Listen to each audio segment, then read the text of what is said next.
ಕೃತಜ್ಞತೆಗೆ ಮೊದಲು ನಮ್ಮ ಮುಂದಿನ ಕಾರ್ಯಕ್ರಮದ ಬಗ್ಗೆ ಒಂದು ಸೂಚನೆ. ನಾಳಿನ ಉಪನ್ಯಾಸಕರು ಕಾರಣಾಂತರದಿಂದ ಒಂದು ಚರ್ಚಾಗೋಷ್ಠಿಯಲ್ಲಿ ಸ್ವೀಡನ್ನಲ್ಲಿ ಭಾಗವಹಿಸಬೇಕಾಗಿರೋದ್ರಿಂದ ನಾಳಿನ ಕಾರ್ಯಕ್ರಮ ಇರೋದಿಲ್ಲ. ನಮ್ಮ ಮುಂದಿನ ಕಾರ್ಯಕ್ರಮ 1ನೇ ತಾರೀಕು 2016 ಜನವರಿ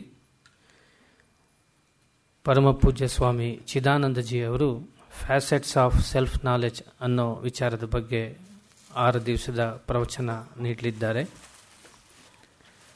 ದಯವಿಟ್ಟು ಈ ಒಂದು ತಿದ್ದುಪಡಿಯನ್ನು ಎಲ್ಲರೂ ಗಮನಿಸಬೇಕು ಅಂತ ಪ್ರಾರ್ಥನೆ ಮಾಡ್ತೇನೆ. ಸ್ನೇಹಿತರೆ, ನಿಮಗೆಲ್ಲ ತಿಳಿದಂತೆ ಈ 6 ದಿವಸದ ಪ್ರವಚನ ಮಾಲೆಯನ್ನು ಶ್ರೀಮತಿ GN ಶಕುಂತಲಾ ಅವರ ಸ್ಮರಣೆಯಲ್ಲಿ ನೀಡಿರುವ ದತ್ತಿ, ಡಾಕ್ಟರ್ ಸುಂದರ್ರಾವ್ ಅವರ ಸ್ಮರಣೆಯಲ್ಲಿ ಶ್ರೀಮತಿ ಸುಶೀಲಮ್ಮ ಸುಂದರ್ರಾವ್ ಮತ್ತು ಅವರ ಮಕ್ಕಳು ನೀಡಿರುವ ದತ್ತಿ, ಶ್ರೀಮತಿ JV ವೆಂಕಟಲಕ್ಷ್ಮಿ ಅವರ ಸ್ಮರಣೆಯಲ್ಲಿ ಅವರ ಮಕ್ಕಳು ನೀಡಿರುವ ದತ್ತಿ, ಈ ಆಶ್ರಯದಲ್ಲಿ ಈ 6 ದಿವಸಗಳ ವಿವೇಕ ಚೂಡಾಮಣಿಯ ಪ್ರವಚನವನ್ನು ಆಯೋಜಿಸಲಿಕ್ಕೆ ಸಾಧ್ಯ ಆಯಿತು.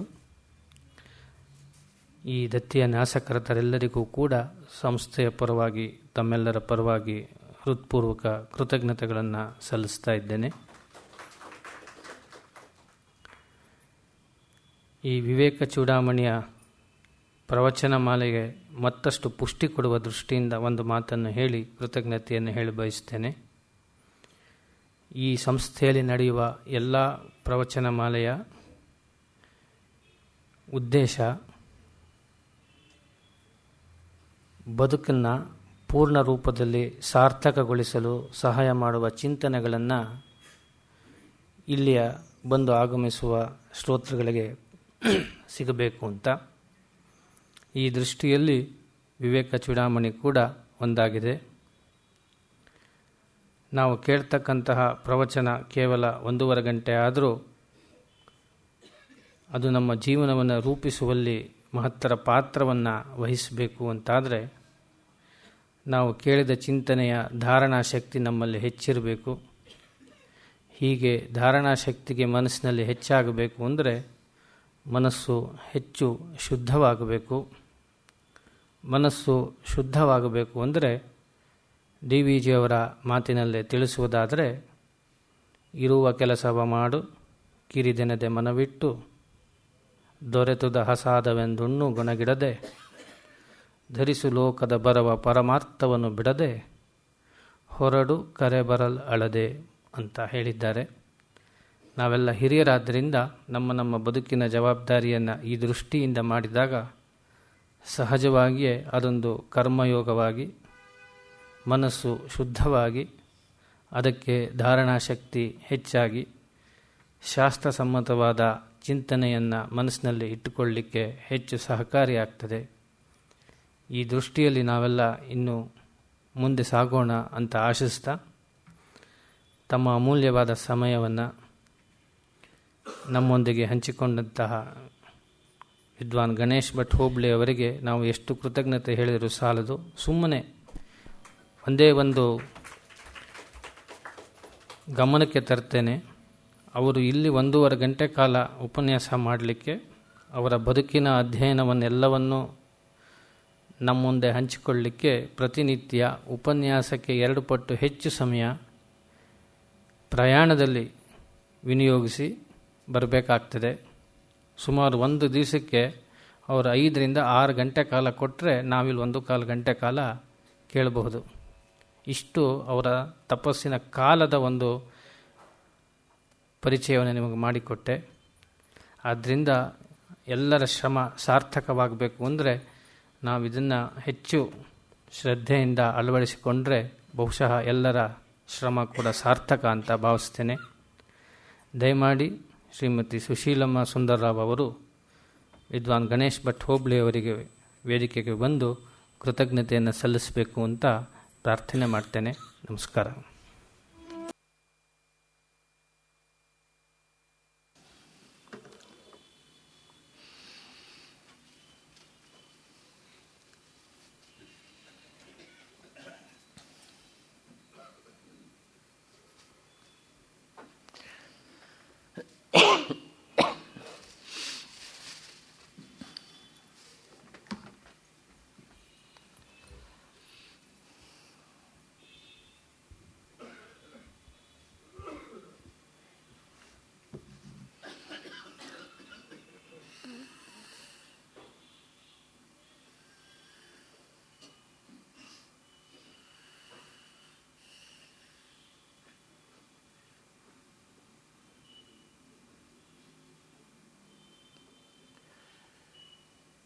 ಯೋಂತಃ ಪ್ರವಿಶ್ಯ ಮಮ ವಾಚಂ ಇಮಾಂ ಪ್ರಸುಪ್ತಾಂ ಸಂಜೀವಯತ್ಯಖಿಲಶಕ್ತಿಧರಸ್ವಧಾಮ್ನ ಅನ್ಯಾಂಶ್ಚ ಹಸ್ತಚರಣಶ್ರವಣತ್ವಗಾದೀನ್ ಪ್ರಾಣಾನ್ನಮೋ ಭಗವತೆ ಪುರುಷಾಯ ತುಭ್ಯಂ.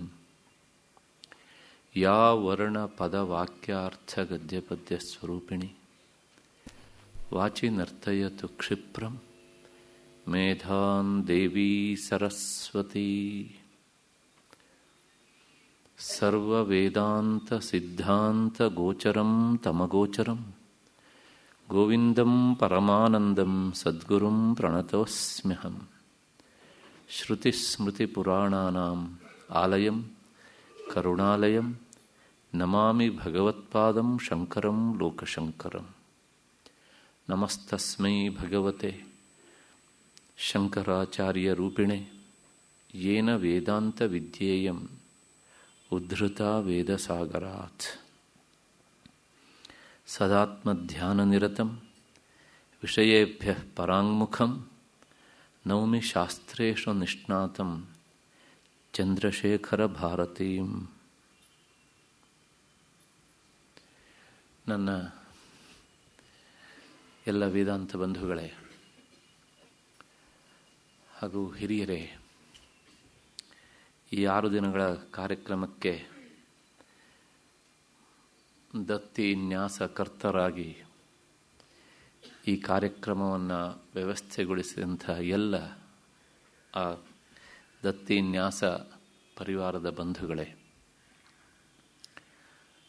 ನನ್ನ ಮತ್ತು ನಿಮ್ಮೆಲ್ಲರ ಹೃದಯ ಮಂದಿರವನ್ನು ಬೆಳಗ್ತಾ ಇರುವಂತಹ ಮಹಾಚೈತನ್ಯಕ್ಕೆ ಅನಂತ ಪ್ರಣಾಮಗಳನ್ನು ಸಲ್ಲಿಸ್ತಾ ಇವತ್ತಿನ ಚಿಂತನೆಗೆ ಮುಂದಾಗ್ತಾ ಇದ್ದೇನೆ. ನಾನು ಹೇಳಬೇಕಾದಂಥ ಕೃತಜ್ಞತೆಯನ್ನು ಉಪನ್ಯಾಸ ಮುಗಿದ ಮೇಲೆ ಹೇಳುವಂಥ ಹೊಣೆಗಾರಿಕೆ ಉಂಟು. ಹಾಗಾಗಿ ಆಗ ಅದನ್ನು ಹೇಳ್ತೇನೆ. ಈಗ ನೇರವಾಗಿ ಇವತ್ತಿನ ವಿಷಯದ ಕಡೆಗೆ ಬಂದು ಬಿಡ್ತೇನೆ.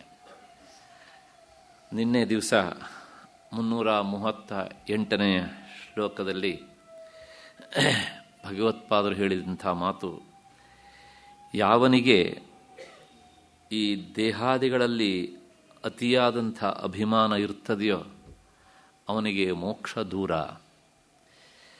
ಯಾವನು ಮುಕ್ತನಾಗಿರ್ತಾನೋ ಅವನಿಗೆ ದೇಹಾದಿಗಳಲ್ಲಿ ಅಭಿಮಾನ ಇರುವುದಿಲ್ಲ. ಯಾಕೆ ಹೀಗೆ? ಇವೆರಡೂ ಏಕಕಾಲದಲ್ಲಿ ಆಗಬಹುದಲ್ಲ ಅಂದರೆ ಅದಕ್ಕೊಂದು ದೃಷ್ಟಾಂತ ಕೊಟ್ಟಿದ್ದರು ಅವರು. ನಿದ್ದೆ ಮಾಡಿದವನು ಎಚ್ಚರವಾಗಿರುವುದಿಲ್ಲ, ಎಚ್ಚರವಾಗಿರುವವನು ನಿದ್ದೆ ಮಾಡುವುದಿಲ್ಲ. ನಾನು ಅದಕ್ಕೊಂದು ಸೇರಿಸಿದ್ದೆ, ನಡೀತಾ ಇರುವವನು ನಿಲ್ಲೋದಿಲ್ಲ, ನಿಂತಿರುವವನು ಕೂರಕ್ಕಾಗೋದಿಲ್ಲ. ಎರಡೂ ಒಟ್ಟಿಗೆ ಆಗಬೇಕು ಅನ್ನುವಂಥದ್ದು ಅಸಂಭವ. ಈ ಜಗತ್ತಿನ ವಿಚಿತ್ರ ಹೇಗೆ ನೋಡಿ, ಕೆಲವು ಸಲ ಎರಡೆರಡು ಕ್ರಿಯೆಗಳು ಒಟ್ಟೊಟ್ಟಿಗೆ ಆಗ್ತಾ ಇರ್ತವೆ. ಆದರೆ ಮತ್ತೆ ಕೆಲವು ಸಂದರ್ಭದಲ್ಲಿ 2 ಕ್ರಿಯೆಗಳು ಏಕಕಾಲದಲ್ಲಿ ಆಗೋದಿಲ್ಲ ಅಂದರೆ ಆಗೋದೇ ಇಲ್ಲ. ರಾತ್ರಿ ಕಳೀತಾ ಇರುತ್ತೆ, ಬೆಳಕು ಬರ್ತಾ ಇರುತ್ತೆ, ಒಟ್ಟಿಗೆ ಆಗುತ್ತೆ. ಅಥವಾ ಬೆಳಕು ಬರ್ತಾ ಇರುತ್ತೆ, ಕತ್ತಲು ಓಡ್ತಾ ಇರುತ್ತೆ. ಹೇಗಾದರೂ ಹೇಳ್ಬೋದು. ಒಟ್ಟಾರೆ 2 ಕ್ರಿಯೆಗಳು ಏಕಕಾಲದಲ್ಲಿ ಆಗ್ತಾ ಇರ್ತವೆ. ರಾತ್ರಿ ಪೂರ್ತಿ ಹೋಗಿ ಆಮೇಲೆ ಬೆಳಕು ಬಂತಾ ನೋ, ಅಥವಾ ಬೆಳಕು ಬಂದ ಆದಮೇಲೆ ಅದನ್ನು ನೋಡಿ ಕತ್ತಲು ಹೋಯ್ತಾ, ಅದು ಇಲ್ಲ. ಅಲ್ಲಿ 2 ಕ್ರಿಯೆಗಳು ಸಹ ಒಟ್ಟೊಟ್ಟಿಗೆ ಆಗ್ತವೆ. ಆದರೆ ಮೋಕ್ಷ ಆಗುವ ಸ್ಥಿತಿಯಲ್ಲಿ ಮಾತ್ರ ಮುಕ್ತನಾದವನಿಗೆ ದೇಹದ ಮೇಲೆ ಅಭಿಮಾನ ಇಲ್ಲ, ಅಭಿಮಾನ ಇದ್ದವನಿಗೆ ಮೋಕ್ಷ ಇಲ್ಲ. ಹಾಗಾಗಿ ಈ ದಾರಿಯಲ್ಲಿ ಹೋಗುವವರು ಅಷ್ಟೋ ಇಷ್ಟೋ ಈ ಭಾವನೆಗಳನ್ನು ಸಡಿಲ ಮಾಡಿಕೊಳ್ಳಲೇಬೇಕಾದದ್ದು ಅನಿವಾರ್ಯ. ಇಲ್ಲಿಗೆ ನಮ್ಮ ಉಪನ್ಯಾಸ ಬಂದು ನಿಂತಿತ್ತು. ಅಷ್ಟಾದ ಮೇಲೆ ಈಗ ಆ ಮುಕ್ತನಾದವನ ಸ್ವರೂಪವನ್ನು ಹೇಳ್ತಾರೆ. ಮತ್ತೆ ಮುಂದೆ ಸಮಾಧಿಯ ವಿಚಾರನೂ ಸಹ ಬರುತ್ತೆ. ನಾನು ನಿನ್ನೆನೇ ಒಂದು ಮಾತನ್ನು ಹೇಳಿದ್ದೇನೆ, ಏನಿದ್ರೂ ಮುಂದಿನ ದಾರಿ ಕಷ್ಟದ್ದು. ನಾವು ಹೇಳ್ತೇವಲ್ಲ, ಲೌಕಿಕವಾಗಿಯೂ ಹೇಳ್ತೇವೆ, ಕಳೆದು ಹೋದ ಕಾಲ ಚೆನ್ನಾಗಿತ್ತು ಕಣ್ರಿ, ಈಗಿನದು ಮತ್ತು ಮುಂದಿನದು ಕಾಲ ಕೆಟ್ಟೋಗಿದೆ ಕಣ್ರಿ ಹೀಗೆ ಅಂತ. ಆದರೆ ಪ್ರಾಯಶಃ ನಾವು ಈಗ ಹೇಳ್ತಿದ್ದೇವಲ್ಲ, ಈಗ ಹುಟ್ಟಿದವ್ರನ್ನ ಕೇಳಿ ಅವ್ರು ಇನ್ನು 20 ವರ್ಷ ಆದಮೇಲೆ ಇದೇ ಮಾತನ್ನು ಹೇಳ್ತಾರೆ ಅವರಿಗೆ ಅಂತ. ಅಲ್ಲಿಗೆ ಏನಾಯ್ತು ಅಂದರೆ, ಮನುಷ್ಯರ ಸ್ವಭಾವ ಹಿಂದಿನದು ಸುಲಭ, ಮುಂದಿನದು ಕಷ್ಟ ಎನ್ನುವಂಥ ಭಾವನೆ ನಾವು ಅದನ್ನು ಮೊದಲಿಂದನೂ ಹಾಗೆ ಒಗ್ಗಿಸ್ಕೊಂಡು ಬಂದಿದ್ದೇವೆ. ಹಾಗಾಗಿ ಅದು ಕಷ್ಟ ಆಗದೇ ಇದ್ರೂ ಸಹ ನಾವು ಕಷ್ಟ ಅಂತ ಅಂದ್ಕೊಂಡಿದ್ರಿಂದಲೇ ಎಲ್ಲೋ ಒಂದು ಕಡೆ ಕಷ್ಟ ಆಗುತ್ತೆ ಅನ್ನೋ ಅಂತ ಅನಿಸುತ್ತೆ. ನಾವು ಸಾಮಾನ್ಯವಾಗಿ ಹೇಳೋದುಂಟು, ಯಾವಾಗಲೂ ಇಂಥ ವಿಷಯಗಳನ್ನು ಕಷ್ಟಪಟ್ಟು ಓದಬಾರ್ದು, ಇಷ್ಟಪಟ್ಟು ಓದಬೇಕು ಅಂತ. ಆ ಇಷ್ಟಪಟ್ಟು ಓದಿದಾಗ ಅದರ ಇನ್ನೊಂದು ಮುಖ, ಸುಲಭದ ಮುಖ ಕಾಣುತ್ತೆ. ಕಷ್ಟಪಟ್ಟು ಓದಿದಾಗ ಸುಲಭದ ಮುಖವೂ ಸಹ ಬಾಗಿಲು ಹಾಕ್ಕೊಂಡು ಬಿಡತ್ತೆ. ಹಾಗಾಗಿ ಈ ವೇದಾಂತ ಗ್ರಂಥಗಳು ಹೇಳ್ತೇವೆ, ನನ್ನನ್ನು ಕಷ್ಟಪಟ್ಟು ಓದಬೇಡಪ್ಪ, ಇಷ್ಟಪಟ್ಟು ಓದು. ಯಾಕೆಂದರೆ ಓದುವುದು ನನಗಾಗಿ ಅಲ್ಲ, ನಿನಗಾಗಿ ಅಂತ. ಆ ಹಿನ್ನೆಲೆಯಲ್ಲಿ ಭಗವತ್ಪಾದರು ಹೇಳಿದಂಥ ಮುಂದಿನ ವಿಚಾರಗಳನ್ನು ನೋಡೋಣ. 339ನೇ ಶ್ಲೋಕ. ಅಂತರ್ಬಹಿಸ್ವಂ ಸ್ಥಿರಜಂಗಮೇಷು ಜ್ಞಾನಾತ್ಮನಾ ಧಾರತಯಾ ವಿಲೋಕ್ಯ ತ್ಯಕ್ತಾಖಿಲೋಪಾಧಿ ಅಖಂಡರೂಪಃ ಪೂರ್ಣಾತ್ಮನಾ ಯಸ್ಥಿತ ಏಷ ಮುಕ್ತಃ. ಅಂತರ್ಬಹಿಸ್ತ್ವಂ ಸ್ಥಿರಜಂಗಮೇಷು ಜ್ಞಾನಾತ್ಮನಾ ಧಾರತಯಾ ವಿಲೋಕ್ಯ ತ್ಯಕ್ತಾಖಿಲೋಪಾಧಿ ಅಖಂಡರೂಪಃ ಪೂರ್ಣಾತ್ಮನಾ ಯಸ್ಥಿತ ಏಷ ಮುಕ್ತಃ. ಒಳಗು ಮತ್ತು ಹೊರಗು ಸ್ಥಾವರ ಜಂಗಮಗಳಲ್ಲೂ ತನ್ನ ಆತ್ಮನನ್ನೇ ಚೈತನ್ಯ ರೂಪದಿಂದ ಆಧಾರವಾಗಿರುವನೆಂದು ಕಂಡುಕೊಂಡು ಎಲ್ಲ ಉಪಾಧಿಗಳನ್ನೂ ಪರಿತ್ಯಜಿಸಿ ಅಖಂಡ ರೂಪದಿಂದ ಪೂರ್ಣನಾಗಿರುವನೋ ಅಂತಹ ಸಾಧಕನು ಅವನು ಮುಕ್ತನು. ಇಷ್ಟು ಈ ಶ್ಲೋಕದ ಅರ್ಥ. ನಾನು ಮೊದಲೇ ಹೇಳಿದ ಹಾಗೆ ಸ್ವಲ್ಪ ವಿಷಯ ಜಟಿಲ. ಅದಕ್ಕಿಂತ ನಮ್ಮ ಸ್ವರೂಪ ಆತ್ಮವಸ್ತು ಎಲ್ಲುಂಟು ಅಂತ ಕೇಳಿದರೆ ಅದು ಇಲ್ಲದೇ ಇರುವ ಸ್ಥಳವೇ ಇಲ್ಲ. ಹಾಗಾಗಿ ಅದು ಹೊರಗೆ ಉಂಟು ಅನ್ನೋದು ಎಷ್ಟು ಸತ್ಯವೋ ಅಷ್ಟೇ ಸತ್ಯ ನಮ್ಮೊಳಗೂ ಉಂಟು ಅನ್ನೋದು. ನಮ್ಮ ಒಳಗೆ ಉಂಟು ಅನ್ನೋದು ಎಷ್ಟು ಸತ್ಯವೋ ಅಷ್ಟೇ ಸತ್ಯ ಅದು ಹೊರಕ್ಕೂ ಇದೆ ಎನ್ನುವಂಥದ್ದು. ಅಂದರೆ ಈ ಒಳ ಹೊರಗುಗಳಲ್ಲೆಲ್ಲ ತುಂಬಿರುವಂಥ ಒಂದು ವಸ್ತು ಇದ್ದರೆ ಅದು ಆತ್ಮವಸ್ತು. ಮತ್ತೆ ಮುಂದಿನದು ಅಂತರ್ಬಹಿಹಿ ಎನ್ನುವ ಶಬ್ದಕ್ಕೆ ನಾನು ಅರ್ಥವನ್ನು ಹೇಳಿದೆ.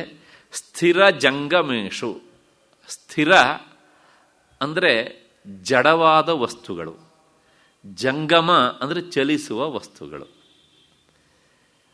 ಜಡವಾದ ವಸ್ತುಗಳಲ್ಲೂ ಆತ್ಮ ಇದ್ದಾನೆ, ಚಲಿಸುವಂತಹ ಚೈತನ್ಯ ರೂಪವಾದ ವಸ್ತುಗಳಲ್ಲೂ ಸಹ ಆತ್ಮ ಇದ್ದಾನೆ. ಕಲ್ಲುಗಳಲ್ಲೂ ಇದ್ದಾನೆ, ಮರಗಳಲ್ಲೂ ಇದ್ದಾನೆ. ಅದನ್ನೇ ಹೇಳೋದು. ಈ ಜಂಗಮ ಎನ್ನುವಂಥ ಶಬ್ದ ಹೆಚ್ಚು ಪರಿಚಯ ಉಂಟು. ಯಾಕೆಂದರೆ ಚಲಿಸುವ ವಸ್ತುಗಳನ್ನು ಜಂಗಮ ಅಂತ ಕರೀತಾರೆ. ಸಾಮಾನ್ಯವಾಗಿ ಈ ವೀರಶೈವ ಮತದಲ್ಲಿ ಜಂಗಮರು ಅಂದರೆ ಅವರು ಚಲಿಸುವಂಥ ಯತಿಗಳನ್ನೇ ಆ ಶಬ್ದದಿಂದಲೂ ಸಹ ಕರೆಯೋದು ಉಂಟು. ಹಾಗಾಗಿ ಸ್ಥಿರ ಜಂಗಮೇಶು ಜಡಚೇತನಗಳಲ್ಲಿ ಅಂತ ಅರ್ಥ. ಅಲ್ಲೂ ಸಹ ಇರುವಂತಹದ್ದು ಆತ್ಮವಸ್ತುವೇ.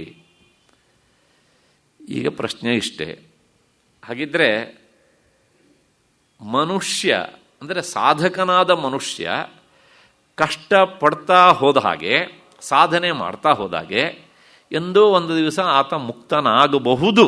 ಹಾಗೆ ಬಿಡ್ತಾನೆ ಅಂತಲ್ಲ. ಹಾಗೆ ಈ ಜಡ ವಸ್ತುಗಳಿಗೂ ಸಹ ಮೋಕ್ಷ ಅನ್ನೋದು ಉಂಟಾ? ಅಲ್ಲೂ ಆತ್ಮ ಇದ್ದಾನೆ ಅಂತ ಆದಮೇಲೆ ಅವುಗಳಿಗೂ ಸಹ ಆತ್ಮ ಸಾಕ್ಷಾತ್ಕಾರ ಅನ್ನೋದು ಉಂಟಾ? ಈ ಪ್ರಶ್ನೆ ಯಾರು ಕೇಳಲಿಲ್ಲ ಸದ್ಯ ನನ್ನ ಹತ್ರ. ನಾನೇ ಇದನ್ನ ಎತ್ತಿ ಹಾಕಿದ್ದೇನೆ. ಯಾಕಂದರೆ ಅಲ್ಲೂ ಇದೆ ಅಂತ ಆದಮೇಲೆ ಆಮೇಲೆ ಕೊನೆಗೆ ಸಂಶಯ ಬಂದುಬಿಡುತ್ತೆ ಹೇಗೆ ಅಂತ. ಅಲ್ಲೂ ಇದೆ. ಆತ್ಮವಸ್ತು ಇಲ್ಲದೆ ಇರುವ ಜಾಗವೇ ಇಲ್ಲ ಅಂತ ಆದಮೇಲೆ ಕಲ್ಲಲ್ಲೂ ಇದೆ, ಮರಗಳಲ್ಲೂ ಇದೆ, ನಾಯಿಯಲ್ಲೂ ಇದೆ, ಹಸುವಿನಲ್ಲೂ ಇದೆ, ಆನೆಯಲ್ಲೂ ಇದೆ, ಒಂಟೆಯಲ್ಲೂ ಇದೆ, ಎಲ್ಲ ಕಡೆಗೂ ಇದೆ. ಆದರೆ ಒಂದು ಏನು ಅಂದರೆ,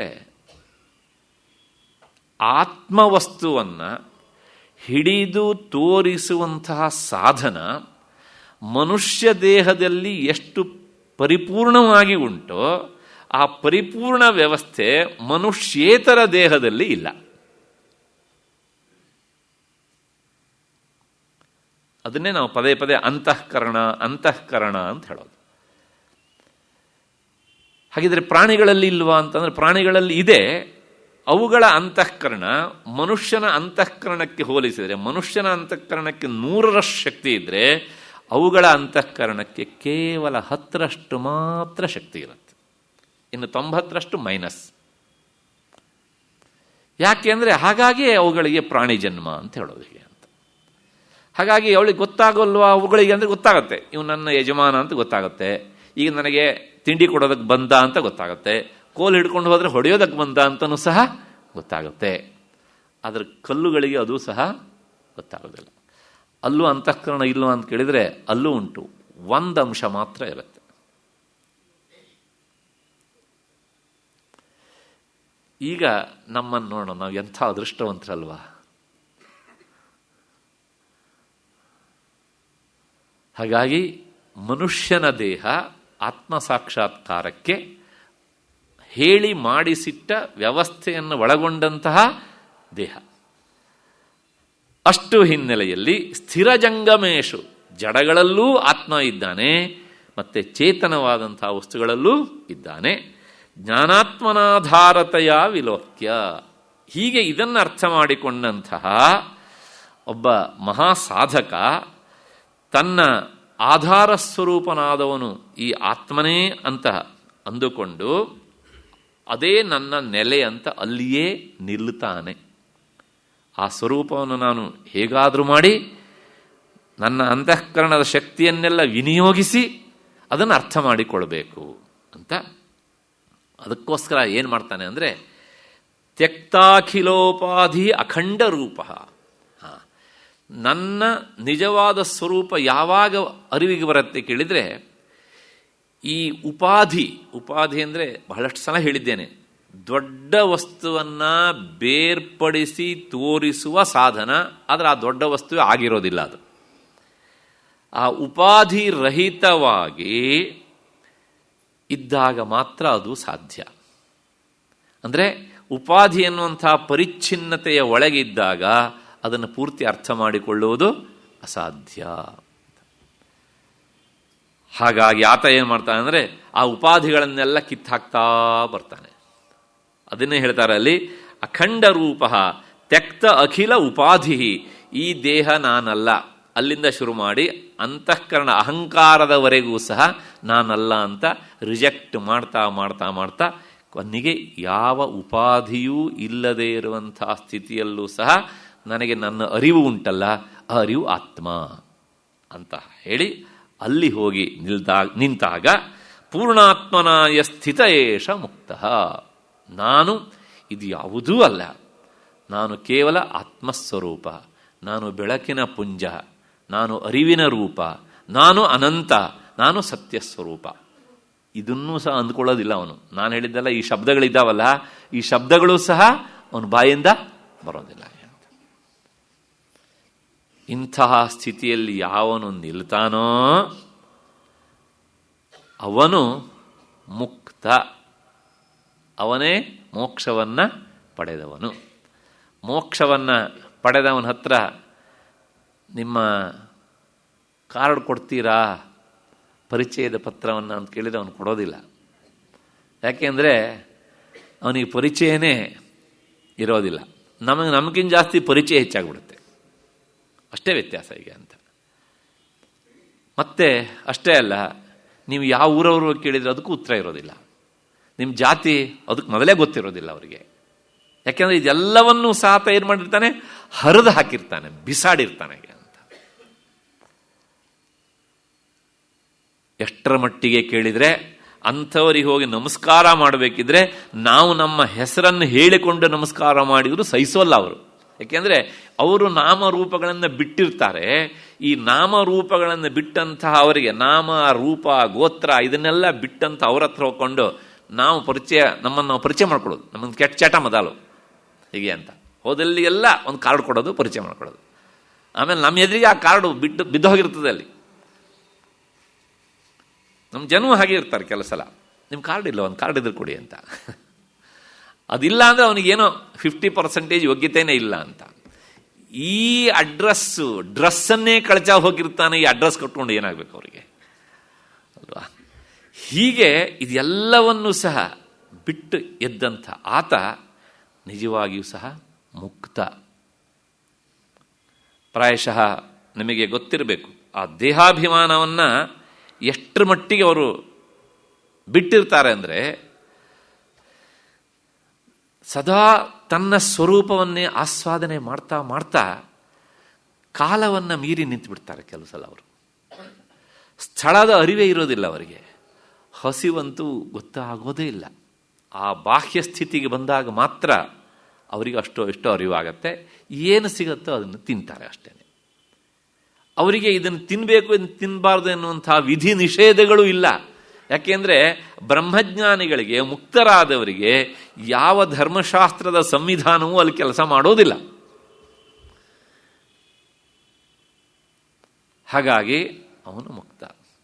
ಸದಾಶಿವ ಬ್ರಹ್ಮೇಂದ್ರರ ಘಟನೆಯನ್ನು ನಾವು ತೆಗೆದುಕೊಂಡ್ರೆ ಈ ಶ್ಲೋಕಕ್ಕೆ ನೇರ ಉದಾಹರಣೆ ಸಿಕ್ಬಿಡುತ್ತೆ. ಆ ನೆರೂರು ಅವರ ಆಡಂಬೋಲು, ಅಲ್ಲಿ ಆ ಕಾವೇರಿ ತೀರದಲ್ಲಿ ಹೋದಾಗ ಹಾಗೆ ಅವರು ಸಮಾಧಿ ಸ್ಥಿತಿಗೆ ಹೋಗಿಬಿಡ್ತಿದ್ರಂತೆ. ಒಂದು ಸಲ ಏನಾಯಿತು ಕೇಳಿದ್ರೆ, ಇವರು ಸಮಾಧಿ ಸ್ಥಿತಿಗೆ ಹೋಗಿಬಿಟ್ಟಿದ್ದಾರೆ. ಆಗಲೇ ನದಿಯಲ್ಲಿ ನೀರು ಹೆಚ್ಚಾಗಿ ಬಂದು ಅವ್ರ ಮೇಲೆ ಹರ್ಕೊಂಡು ಹೋಗ್ಬಿಟ್ಟಿದೆ. ಸುದೀರ್ಘಕಾಲ ಸ್ಥಿತಿ ಅದು, ಎಷ್ಟು ತಿಂಗಳುಗಟ್ಟಲೆ ಆಗಿಬಿಟ್ಟಿದೆ. ಆಮೇಲೆ ಅವರ ಮೇಲೆ ಹಾಗೆ ಮರಳ ರಾಶಿ ಬೆಳೆದು ಬಿಟ್ಟಿದೆ. ಆಮೇಲೆ ಅಲ್ಲಿನ ರೈತ ಮಳಲನ್ನು ತೋಡೋದಕ್ಕೆ ಅಂತ ಬಂದಾಗ ಆ ಮಳಲನ್ನು ಅಗದಾಗ ಅವರು ಕಂಡ್ರು ಅಲ್ಲಿ ಅಂತ. ಅಷ್ಟರ ಮಟ್ಟಿಗೆ ಅವರು ದೇಹಭಾವವನ್ನು ಮೀರಿ ನಿಂತುಬಿಡ್ತಾರೆ. ಇಂಥವರು ಮುಕ್ತರು. ನೀವು ಬೈರಿ, ನೋ ರಿಯಾಕ್ಷನ್. ಹೊಡಿರಿ, ನೋ ರಿಯಾಕ್ಷನ್. ನಿಂದಿಸಿರಿ, ನೋ ರಿಯಾಕ್ಷನ್. ಕೇಳ್ರಿ, ಮಾತಾಡೋದಿಲ್ಲ, ಅದಕ್ಕೂ ನೋ ರಿಯಾಕ್ಷನ್. ಹಾಗೆ ಮಾತಾಡೋದಿಲ್ಲ ಅಂತ ಕೇಳಿದರೆ ಅವ್ರಿಗೆ ಗೊತ್ತಿರುತ್ತೆ ಯಾರ ಹತ್ರ ಮಾತಾಡಬೇಕು ಅಂತ. ಅಂಥವ್ರ ಹತ್ರ ಮಾತನಾಡ್ತಾರೆ. ಈಗ ಬಹಳ ವಿರಳ. ಅವರ ಒಬ್ಬ ತೀರಾ ಸಾಧನೆ ಮಾಡಿದವನು ಹಪಹಪಿಸ್ತಾ ಇದ್ದರೆ, ಅಯ್ಯೋ ನನಗೆ ಸಿಗಲಿಲ್ಲ ಅಂತ ಅವನು ಕೇಳದೇ ಇದ್ರೂ ಸಹ ಹೋಗಿ ಅವ್ರ ಮಾರ್ಗದರ್ಶನ ಮಾಡ್ತಾರೆ. ಈಗ ಅದು ಜ್ಞಾನಿಗಳ ನಡೆ, ಮುಕ್ತರಾದವರ ನಡೆ. ಪರೀಕ್ಷಿತನಿಗೆ ಶಾಪ ಬಂದಾಗ ಪರೀಕ್ಷಿತ ಶುಕಮಹರ್ಷಿಗಳನ್ನು ಹುಡ್ಕೊಂಡು ಹೋಗಲಿಲ್ಲ. ಶುಕಮುನಿಗಳೇ ಪರೀಕ್ಷಿತನ ಹತ್ರ ಗಂಗಾ ಮೂಲಕ್ಕೆ ಬಂದರು. ನಾವು ಇತ್ತೀಚನೆವರೆಗೂ ಸಹ ಇದೇ ನಡೆಯನ್ನು ಅಲ್ಲಲ್ಲಿ ನೋಡ್ತೇವೆ. ಹಾಗಾಗಿ ಜ್ಞಾನಿಗಳ ನಡೆ ಬಹಳ ವಿಚಿತ್ರವಾಗಿರ್ತದೆ. ಹೀಗೆ ಅಂತ ಅದನ್ನು ವ್ಯಾಖ್ಯಾನ ಮಾಡೋದು ಕಷ್ಟ. ಆದರೂ ಸ್ಥೂಲವಾಗಿ ಹೇಳಬೇಕು ಅಂದರೆ, ತ್ಯಕ್ತ ಅಖಿಲ ಉಪಾಧಿ ಅಖಂಡ ರೂಪ. ಅವರಿಗೆ ತನ್ನನ್ನು ನೋಡಿದಾಗ ನಾನೊಬ್ಬ ಪರಿಚ್ಛಿನ್ನ, ಲಿಮಿಟೆಡ್ ಪರ್ಸನ್ ಅಂತ ಅನಿಸೋದೇ ಇಲ್ಲ. I am unlimited. ಹಾಗಾಗಿ ಅಖಂಡ ರೂಪದಲ್ಲಿ, ತಮ್ಮ ಸ್ವರೂಪದಲ್ಲಿ ಅವರು ನಿಂತಿರ್ತಾರೆ. ಇಂಥವರು ಮುಕ್ತರು. ಅಲ್ಲಿಗೇನು ಹೇಳ್ದಂಗಾಯ್ತು ಅಂದರೆ, ಯಾವನಿಗೆ ಈ ದೇಹದಲ್ಲಿ ನಾನಿದ್ದೇನೆ ಎನ್ನುವಂಥ ಪರಿಚ್ಛಿನ್ನ ಭಾವ ಇರುತ್ತೋ, ಹೀ ಈಸ್ ನಾಟ್ ಎ ಮುಕ್ತ. ಇದನ್ನು ದಾಟಿ ಹೋಗಿರ್ತಾನೆ ಅವನು. ನಾನು ದೇಹದಲ್ಲೂ ಇದ್ದೇನೆ, ಇದರ ಆಚೆಗೂ ಸಹ ಇದ್ದೇನೆ. ಹಾಗಿದ್ರೆ ಇದರ ಆಚೆ ಇದ್ದ ಅನುಭವ ಯಾಕೆ ಬರೋದಿಲ್ಲ ಅಂತ ಈಗ ಯಾಕೆ ಬರೋದಿಲ್ಲ ಕೇಳಿದರೆ, ಆಚೆ ಇರುವುದನ್ನು ಹಿಡಿದು ತೋರಿಸ್ಲಿಕ್ಕಂತ ಇನ್ಸ್ಟ್ರುಮೆಂಟ್ ಆಚೆ ಇಲ್ಲ, ಒಳಗಡೆ ಇದೆ ಅಷ್ಟೇ. ಯಾವುದು? ಅಂತಃಕರಣ. ಹಾಗಾಗಿ ಈ ಪರಿಚ್ಛಿನ್ನ ದೇಹಾದಿ ಅಭಿಮಾನಗಳಲ್ಲಿ ಪೂರ್ಣಾತ್ಮನ ಸ್ಥಿತಿ ಅವನಿಗೆ ಸಂಪೂರ್ಣವಾಗಿ ಅನುಭವಕ್ಕೆ ಬರುವುದಿಲ್ಲ. ಅಂಥವನು, ಈ ದೇಹವೇ ನಾನು ಅಂತ ಭಾವಿಸಿಕೊಂಡವನು, ಅವನು ಮುಕ್ತ ಅಂತ ಖಂಡಿತವಾಗಿಯೂ ಸಹ ಕರೆಸಿಕೊಳ್ಳಲಾರ. ಅಷ್ಟು ಹಿನ್ನೆಲೆಯಲ್ಲಿ ಈ ಶ್ಲೋಕದ ಅರ್ಥ ಸಾಕು ಅಂತ ಅಂದ್ಕೊಂಡು ಮತ್ತೆ ಮುಂದಕ್ಕೆ ಹೋಗೋಣ. 300 40ನೇ ಶ್ಲೋಕ. ಆ ಮುಕ್ತಿಗೆ ಕಾರಣವಾದಂಥದ್ದನ್ನು ಈ ಶ್ಲೋಕದಲ್ಲಿ ಹೇಳ್ತಾರೆ. ಸರ್ವಾತ್ಮನ ಬಂಧ ವಿಮುಕ್ತಿ ಹೇತು ಸರ್ವಾತ್ಮಭಾವಾನ್ ನ ಪರೋಸ್ತಿ ಕಶ್ಚಿತ್ ದೃಶ್ಯಾಗ್ರಹೇ ಸತ್ಯುಪಪದ್ಯತೆ ಸೌ ಸರ್ವಾತ್ಮಭಾವೋಸ್ಯ ಸದಾತ್ಮನಿಷ್ಠಯ. ಇನ್ನೊಂದು ಸಲ. ಸರ್ವಾತ್ಮನ ಬಂಧ ವಿಮುಕ್ತಿ ಹೇತು ಸರ್ವಾತ್ಮಭಾವಾನ್ ನ ಪರೋಸ್ತಿ ಕಶ್ಚಿತ್ ದೃಶ್ಯಾಗ್ರಹೇ ಸತ್ಯುಪಪದ್ಯತೆ ಸೌ ಸರ್ವಾತ್ಮಭಾವೋಸ್ಯ ಸದಾ ಆತ್ಮನಿಷ್ಠಯ. ಈ ಸಂಸಾರ ಅಂದರೆ ಹುಟ್ಟು ಸಾವುಗಳ ಕಟ್ಟಿನ ರೂಪವಂತಹ ಬಂಧ ವಿಮೋಚನೆಗೆ ಸರ್ವಾತ್ಮಭಾವವನ್ನು ಬಿಟ್ಟು ಇನ್ನೊಂದು ಕಾರಣವು ಸರ್ವಥಾ ಇರಲಾರದು. ಆ ಸರ್ವಾತ್ಮಭಾವವು ಸಾಧಕನು ಸದ್ರೂಪನಿಷ್ಠೆಯನ್ನು ಪಡೆದುಕೊಳ್ಳುವುದರಿಂದ ಈ ದೃಶ್ಯ ಪ್ರಪಂಚವನ್ನು ಹಚ್ಚಿಕೊಳ್ಳದೆ ಇರುವುದರಿಂದ ಮಾತ್ರ ಸಿದ್ಧಿಸ್ತದೆ. 2 ಅಂಶವನ್ನು ಈ ಶ್ಲೋಕದಲ್ಲಿ ಹೇಳ್ತಾರೆ. ಸರ್ವಾತ್ಮಭಾವ ಹೇಗೆ ಬರುತ್ತೆ ಅಂತ ಮೊದಲು ಸೂಕ್ಷ್ಮವಾಗಿ ಹೇಳಿಬಿಡ್ತೇನೆ, ನೆನಪಿಟ್ಟುಕೊಳ್ಳಿಕ್ಕೆ ಅನುಕೂಲ ಆಗುತ್ತೆ. ಒಳಗಿನಿಂದ ಅವನು ತಾನು ಸದ್ರೂಪ ಬ್ರಹ್ಮನೇ ಆಗಿದ್ದೇನೆ ಅಂತ ಭಾವಿಸ್ತಾನೆ. 1. ಹೊರಗಿನಿಂದ ಈ ಪ್ರಪಂಚದ ಬಗ್ಗೆ ಯಾವುದೇ ರೀತಿಯಲ್ಲೂ ಸಹ ಅವನಿಗೆ ವ್ಯಾಮೋಹ ಇಲ್ಲ, ಪ್ರಪಂಚಕ್ಕೂ ನನ್ನ ಸ್ವರೂಪಕ್ಕೂ ಸಂಬಂಧ ಇಲ್ಲ ಅಂತ ಭಾವಿಸ್ತಾನೆ. ಇದು 2 ಅಂಶ. ಇದರ ವಿವರಣೆಯನ್ನು ನೋಡೋಣ. ವಸ್ತುಗಳ ಬಗ್ಗೆ ಅಟ್ಯಾಚ್ಮೆಂಟು ಹೇಗೆ ಬೆಳೆಯುತ್ತೆ ಅಂತಂದರೆ, ದಿನವೂ ಒಂದು ವಸ್ತುವನ್ನು ನೋಡುವುದು, ಅದರ ಬಗ್ಗೆ ವಿಚಾರ ಮಾಡುವುದರಿಂದ ಅಟ್ಯಾಚ್ಮೆಂಟ್ ಬೆಳೆಯುತ್ತೆ. ವಾಲ್ಮೀಕಿ ಮುನಿಗಳು ಹೇಳ್ತಾರೆ, ಸನ್ನಿಕೃಷ್ಟೇಶು ಸೌಹಾರ್ದಂ ಸ್ಥಾವರೇಶ್ವಪಿ ಜಾಯತೆ ಅಂತ. ನಿಮ್ಮ ಮನೆಯ ಮುಂದೆ ಒಂದು ಕಲ್ಲು ಇದ್ದುಕೊಂಡಿದ್ರೆ ದಿನವೂ ಅದನ್ನು ನೋಡ್ತಾ ಇದ್ದರೆ, ಸುಮ್ಮನೆ ಒಂದು 8 ದಿವಸ ನೋಡಿ, ಆಮೇಲೆ 15 ದಿವಸ ಆದಮೇಲೆ ಅದ್ರ ಮೇಲೆ ಏನೋ ಒಂದು ರೀತಿ ಅಟ್ಯಾಚ್ಮೆಂಟ್ ಅಂತೆ. 16ನೇ ದಿವಸ ಅದನ್ನು ಯಾರೋ ಎತ್ತಾಕ್ಬಿಟ್ರೆ, ಇಲ್ಲೊಂದು ಕಲ್ಲಿತ್ತಲ್ವಾ, ಯಾರೋ ಎತ್ತಾಕ್ಬಿಟ್ರಲ್ವಾ ಅಂತ. 9 ಲಕ್ಷ ವರ್ಷಗಳ ಹಿಂದೆ ಹೇಳಿದ ಮಾತು ಇದು. ಸನ್ನಿಕೃಷ್ಟೇಶು ಸೌಹಾರ್ದಂ ಸ್ಥಾವರೇಶು ಜಾಯತೆ. ಹಾಗಾಗಿ ನೋಡಿ, ಕೆಲಸ ಏನಾಗುತ್ತೆ ಅಂದರೆ, ನಮ್ಮ ಮನೆಯಲ್ಲಿ ಎಷ್ಟೋ ಬೇಡದೇ ಇರುವ ವಸ್ತುಗಳಿರ್ತವೆ. ಎಷ್ಟು ದಿವಸ ಇರ್ತೇವೆ ಕೇಳಿದರೆ, ಪ್ರಾಯಶಃ ನಾವು ಪ್ರಪಂಚ ಬಿಟ್ಟು ಹೋದರೂ ಸಹ ಅವು ಪ್ರಪಂಚ ಬಿಟ್ಟು ಹೋಗಬಾರ್ದು ಅಂತ ನಾವು ವಿಚಾರ ಮಾಡ್ತೇವೆ. ಆಮೇಲೆ ಮನೆಯಲ್ಲಿ ಬೇಕಾದ ವಸ್ತುಗಳಿಗಿಂತ ಬೇಡದೇ ಇರುವ ವಸ್ತುಗಳೇ ಹೆಚ್ಚು. ಯಾಕೆಂದರೆ ಅಟ್ಯಾಚ್ಮೆಂಟ್. ಯಾಕೆ? ಅವು ನಮ್ಮ ಹತ್ರ ದಿನ ಕಂಡಿದ್ದೇ ಕಾರಣ. ಅದಕ್ಕೆ ಇನ್ನೇನೂ ಇಲ್ಲ.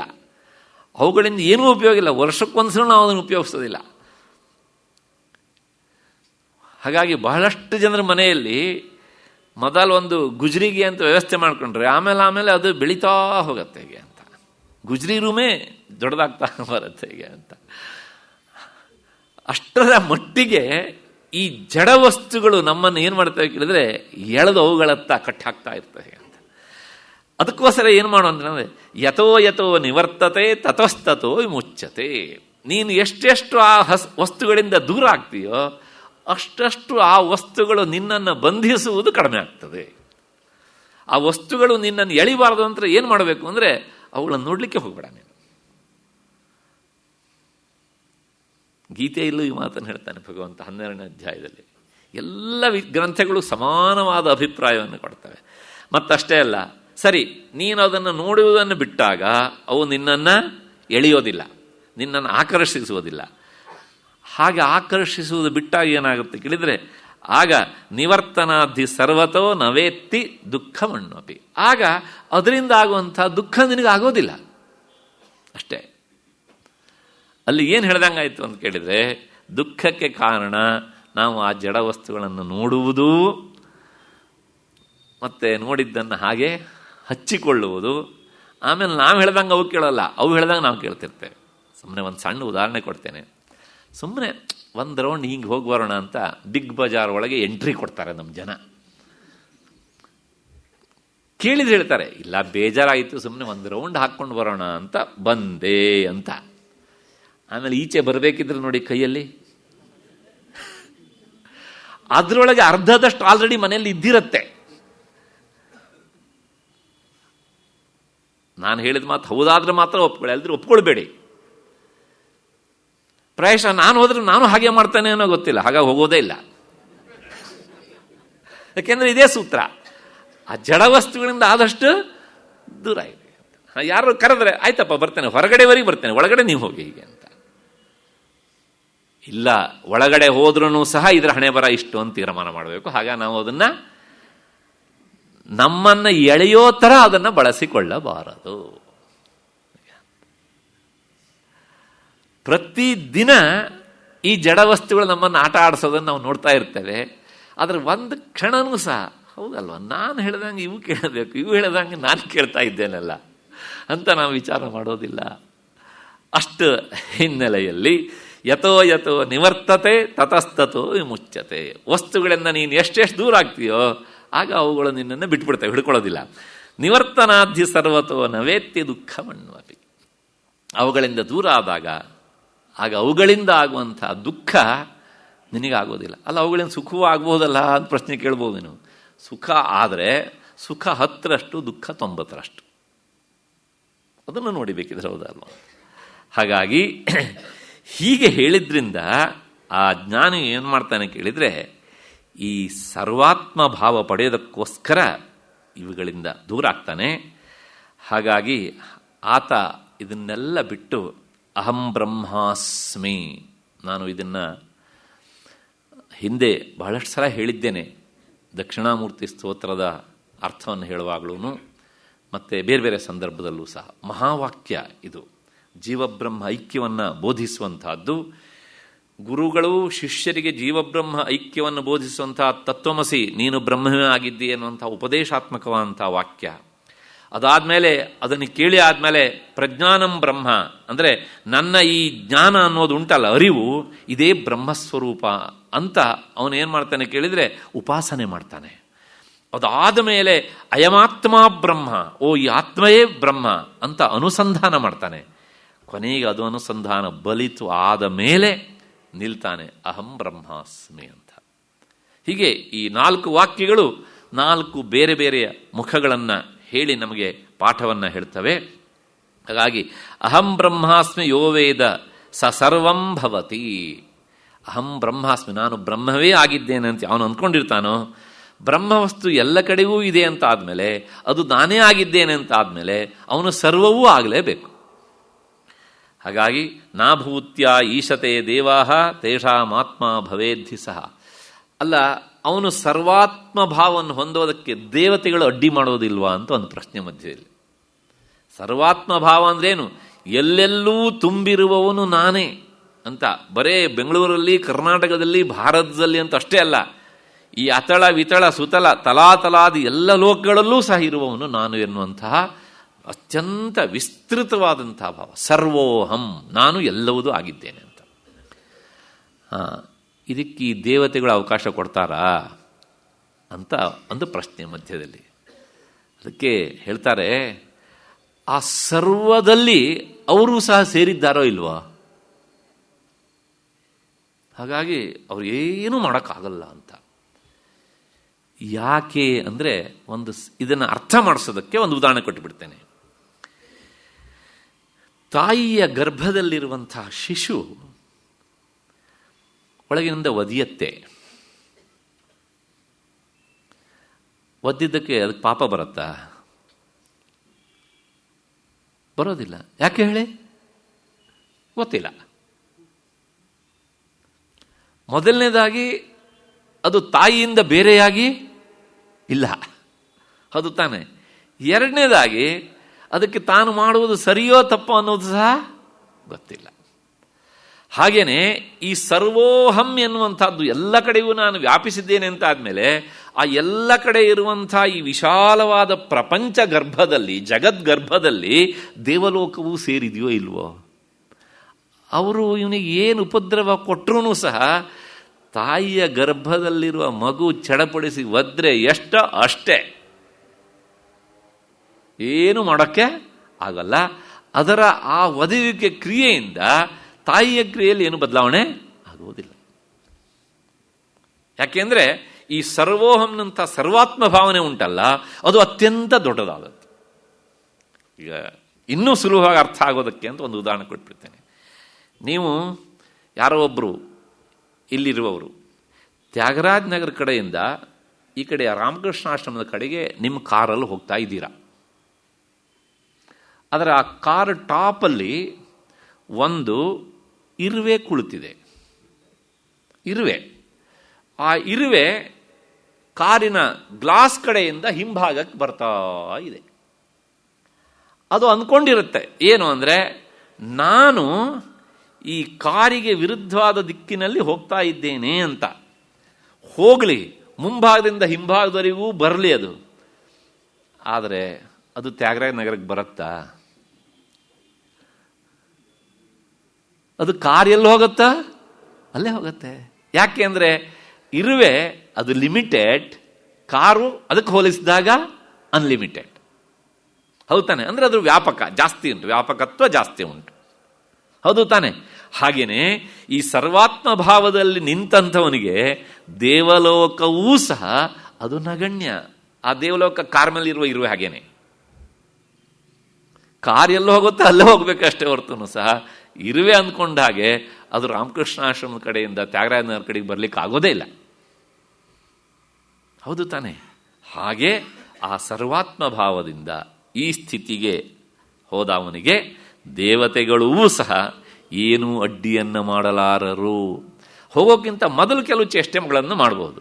ಅದನ್ನೇ ಸಾಧನೆಯಿಂದ ಆತ ಮೆಟ್ಟಿ ನಿಲ್ತಾನೆ.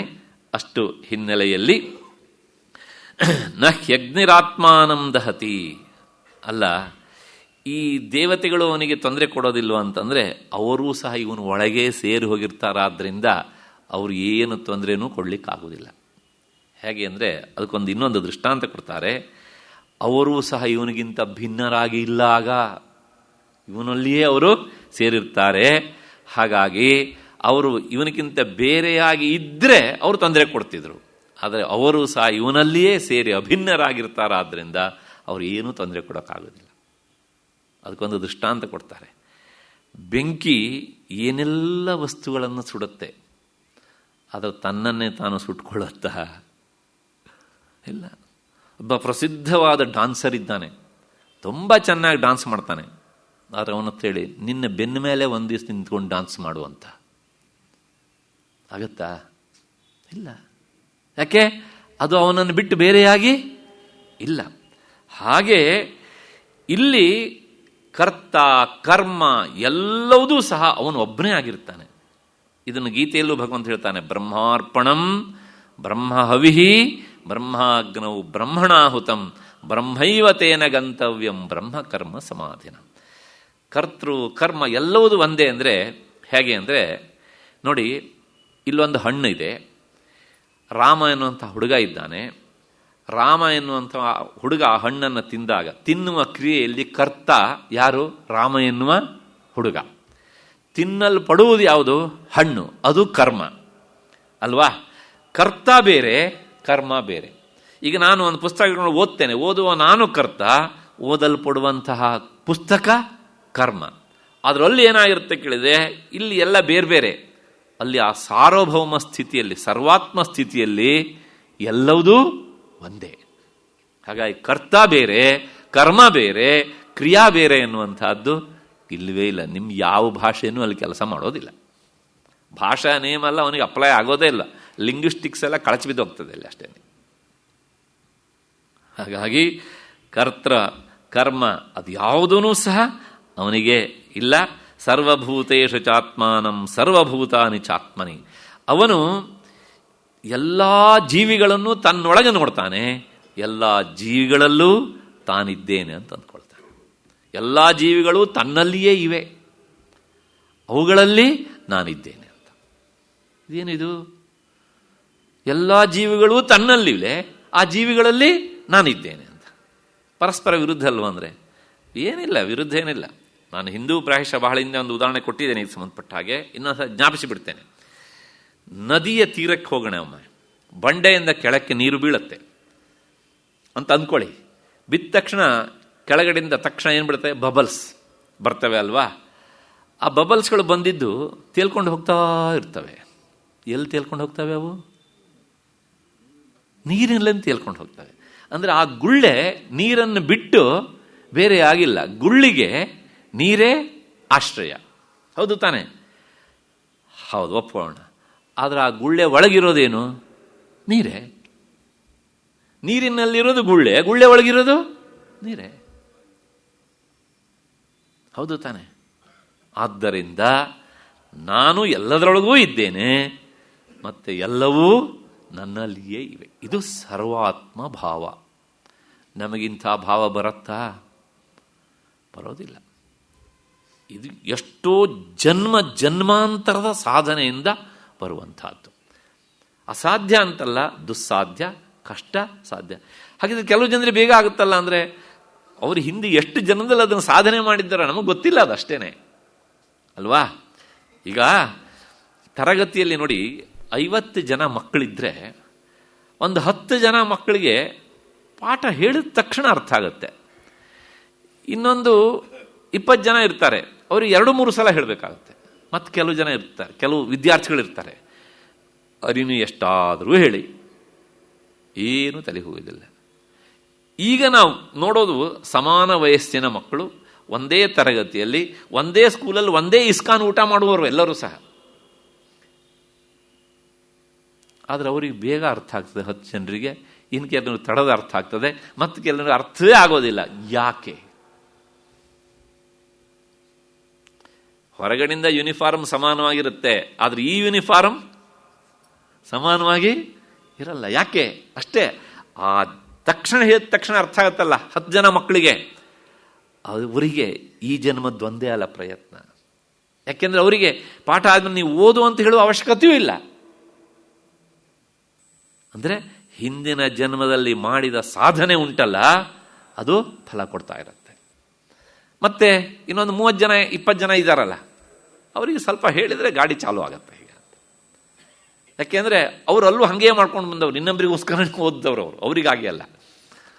ಇನ್ನು ಏನೂ ಅರ್ಥ ಆಗದೆ ಇರುವವರು ಆಗಲೂ ಓದ್ಲಾ, ಈಗಲೂ ಓದ್ಲಾ. ಮತ್ತೆ ಮುಂದೆ ಅಲ್ಲೂ ಹಾಗೇನೆ, ಇದೇ ಸಿದ್ಧಾಂತ. ಅದು ಹೆಚ್ಚು ಅಂದರೆ ಈ ದೇಶದ ರಾಜಕಾರಣಿಗಳು ಆಗ್ಬೋದು ಅವರು, ಅದು ಬೇರೆ ಕಡೆಗಲ್ಲ, ಕರ್ನಾಟಕದಲ್ಲಿ.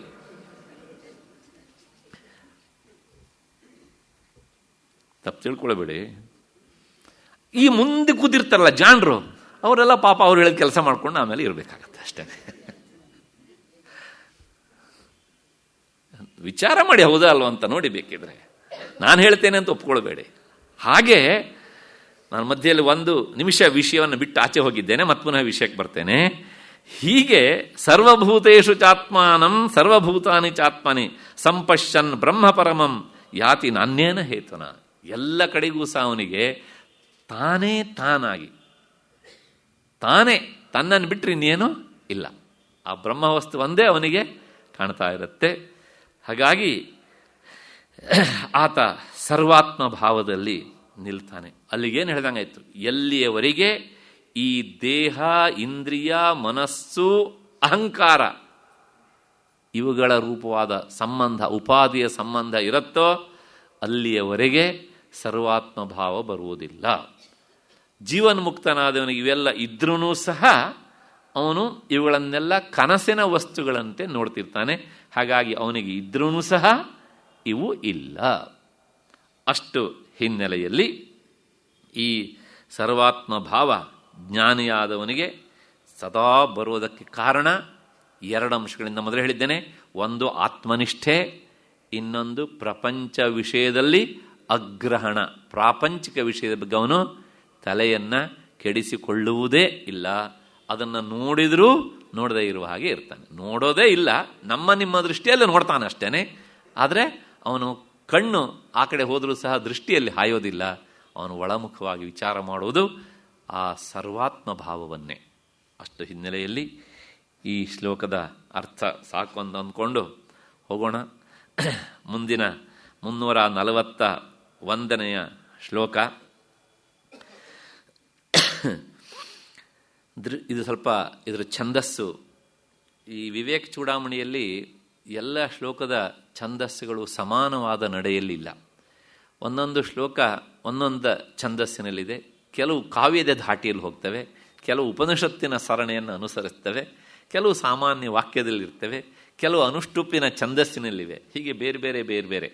ಯಾಕೆಂದರೆ ಇದನ್ನೆಲ್ಲವನ್ನೂ ಸಹ ನಾನು ಹೀಗೇ ಬರಿಬೇಕು ಅಂತ ಬರೆದು ಹಾಕೋದು ಹೊಡೆದು ಹಾಕೋದು, ಬರೆದು ಹಾಕೋದು ಹೊಡೆದು ಹಾಕೋದು ಮಾಡಿ ಬರೆದಿದ್ದಲ್ಲ. ಅವರಿಗೆ ಹೇಗೆ ವಿಷಯ ಸ್ಫುರಣ ಆಗುತ್ತೋ ಹಾಗಾಗೆ ಬರುತ್ತೆ. ಆದರೆ ಆ ಗುರು ಮತ್ತು ಶಿಷ್ಯ ಕೇಳಿದ ಪ್ರಶ್ನೆಗೆ ಗುರುಗಳು ಉತ್ತರ ಕೊಡ್ತಾರೆ. ಆ ಉತ್ತರವನ್ನು ನಾವು ಕೆಲವು ಸಲ ವಾಕ್ಯ ರೂಪದಲ್ಲಾದರೂ ಕೊಡ್ಬೋದು, ಅಥವಾ ಪ್ಯಾರ ರೂಪದಲ್ಲಾದರೂ ಕೊಡ್ಬೋದು. ಹೌದು ತಾನೆ? ಹಾಗೆ ಅದಕ್ಕೆ ಉತ್ತರವನ್ನು ಕೊಟ್ಕೊಂಡು ಹೋಗಿದ್ದಾರೆ. ಆ ಹಿನ್ನೆಲೆಯಲ್ಲಿ ಈ ಶ್ಲೋಕದ ನಡೆ ಛಂದಸ್ಸು ಸ್ವಲ್ಪ ದೊಡ್ಡದಾಗಿದೆ.